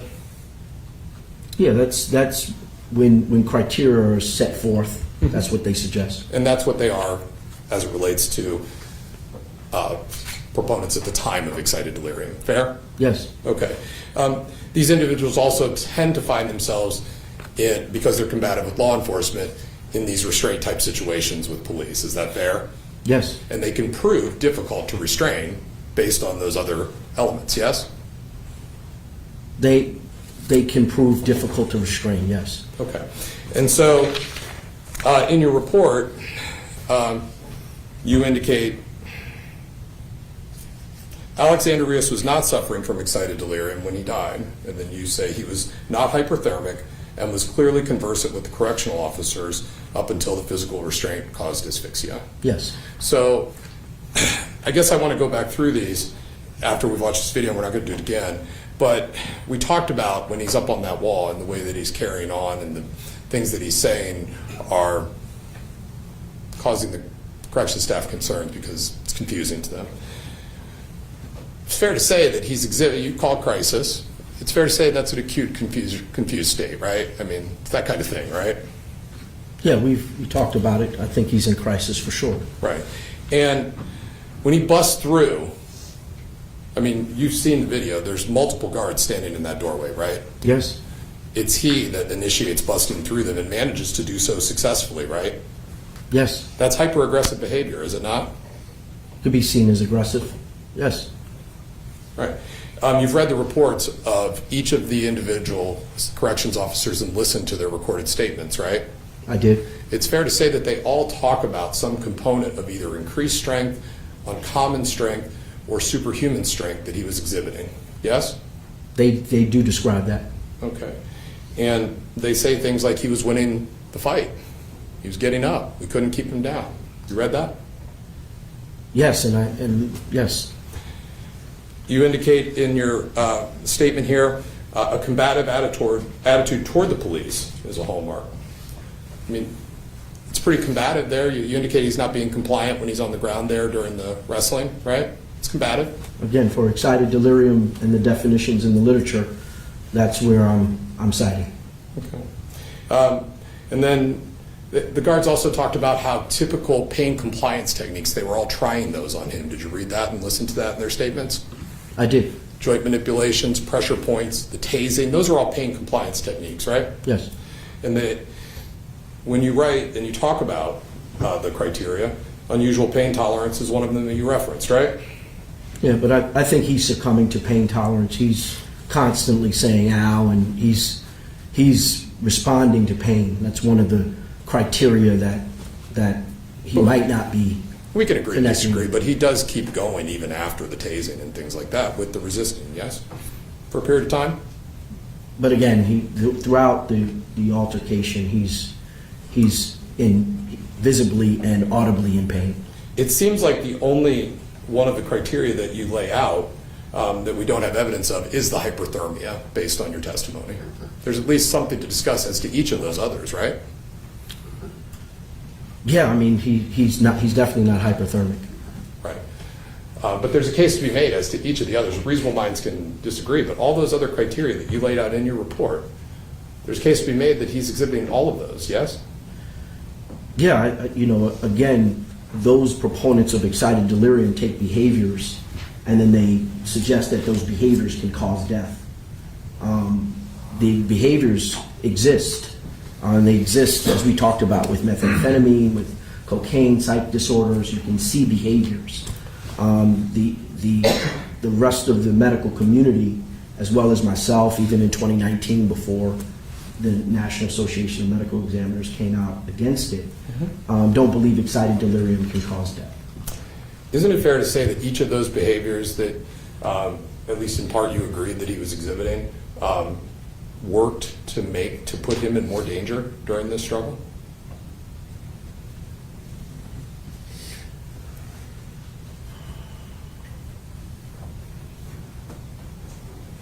If we're talking about his cause of death, the position he was in and the prone position that he was in and the altercation for that position would have been ultimately why he died.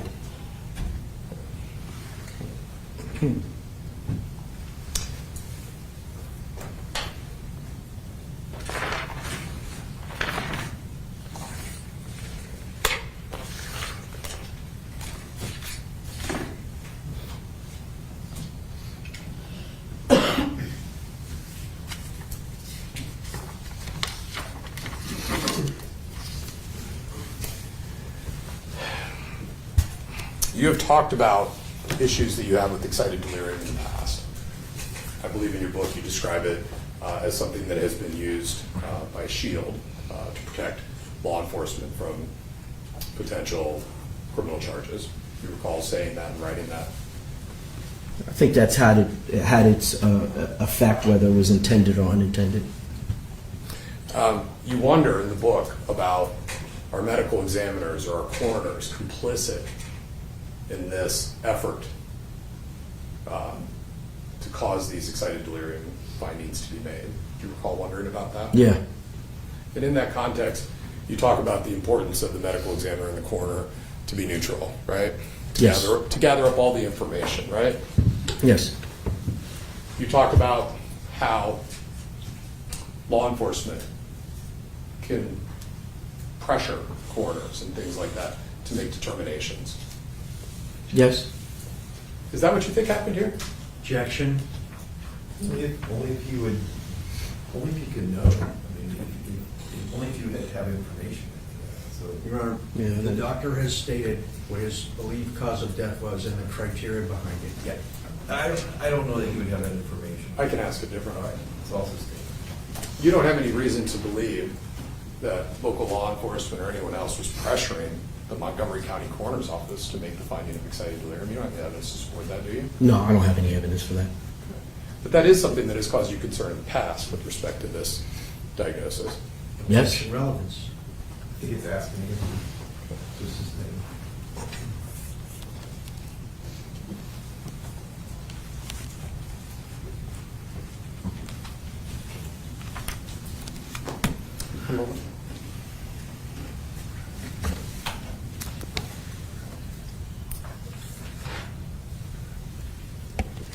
Doctor, you've been up there for quite a while today, and I appreciate you bearing with me. Thank you so much. I'm sure Mr. Thompson's going to have some follow-ups based on those, perhaps, and I may have some short ones after that. But thank you for bearing with me. I appreciate your No, testimony. thank you.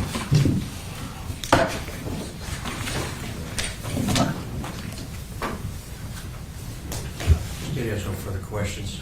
It looks like there's no other questions from the attorneys. Do any of the jurors have a question for Dr. Mitchell? Sure. Mr. Mitchell, one of the jurors had a question, and this is only if you can answer it, but it said, could you say how long a bag like that would be in someone's body? A day, a week, 2 weeks? Do you have any opinion on how long a plastic bag could be inside somebody? No, I don't know. Your Honor, can we adjust the record to reflect that it has never been identified as a plastic bag? You're right. piece of It is, plastic. it's only identified as a baggy-like plastic. If we can get the exact term, that would be helpful. A torn, ruptured plastic bag-like object is how it's identified in the court report. On page 1.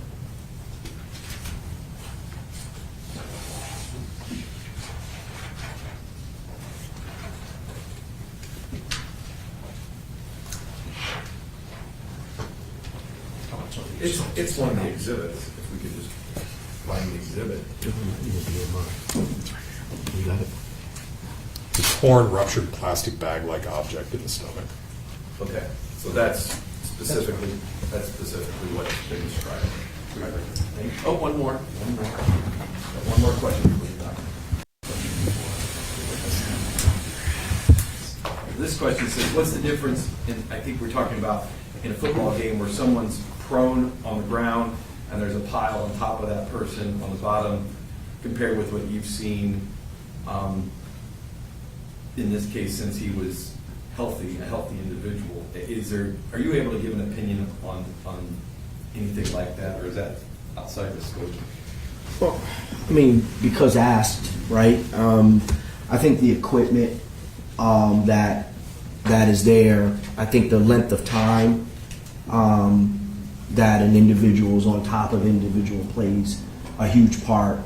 I think those are probably the two variables that you wouldn't see in this particular case, is that you don't have an individual that has all of the equipment on, and then those piles are short in duration. Follow-up questions from the state? If any? Dr. Mitchell, based on all of the questions that have been asked, including questions from the jury, has your opinion changed from No. your report? No. Thank you. Prosecutor Mayer, any? Yes, a couple on that one. Okay. You played football, right? I did. Heard you say that. So, a pile, if there's a fumble, that can be a pile for a while, right? As they're going forward underneath there.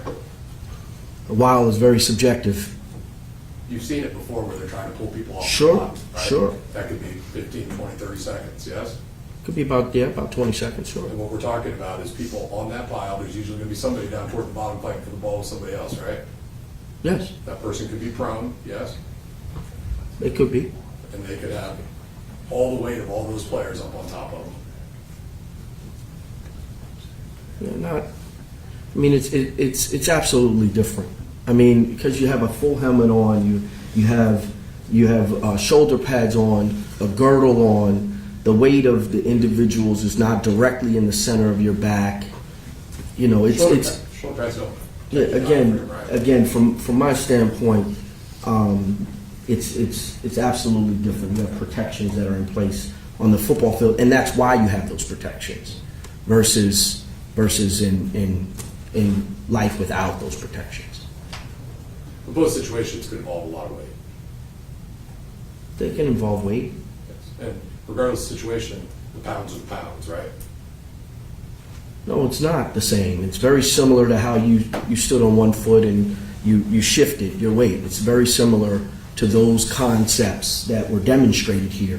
It can go up and down. It can go up and down, and if you're not all on it, you have somebody that's balled up. No one's really sat back with their legs and their arms back with someone standing on their back in a football field.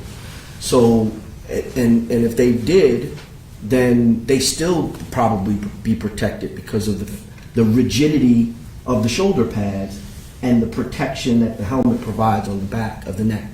So there's built-in protections on the football field. That's why you don't see those types of injuries on the football field. Right. Thank you, Dr. Mitchell. You can step down. Thank you so much.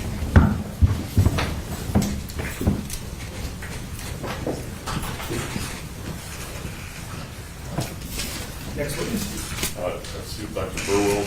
Okay. I believe he's here. I believe it's him right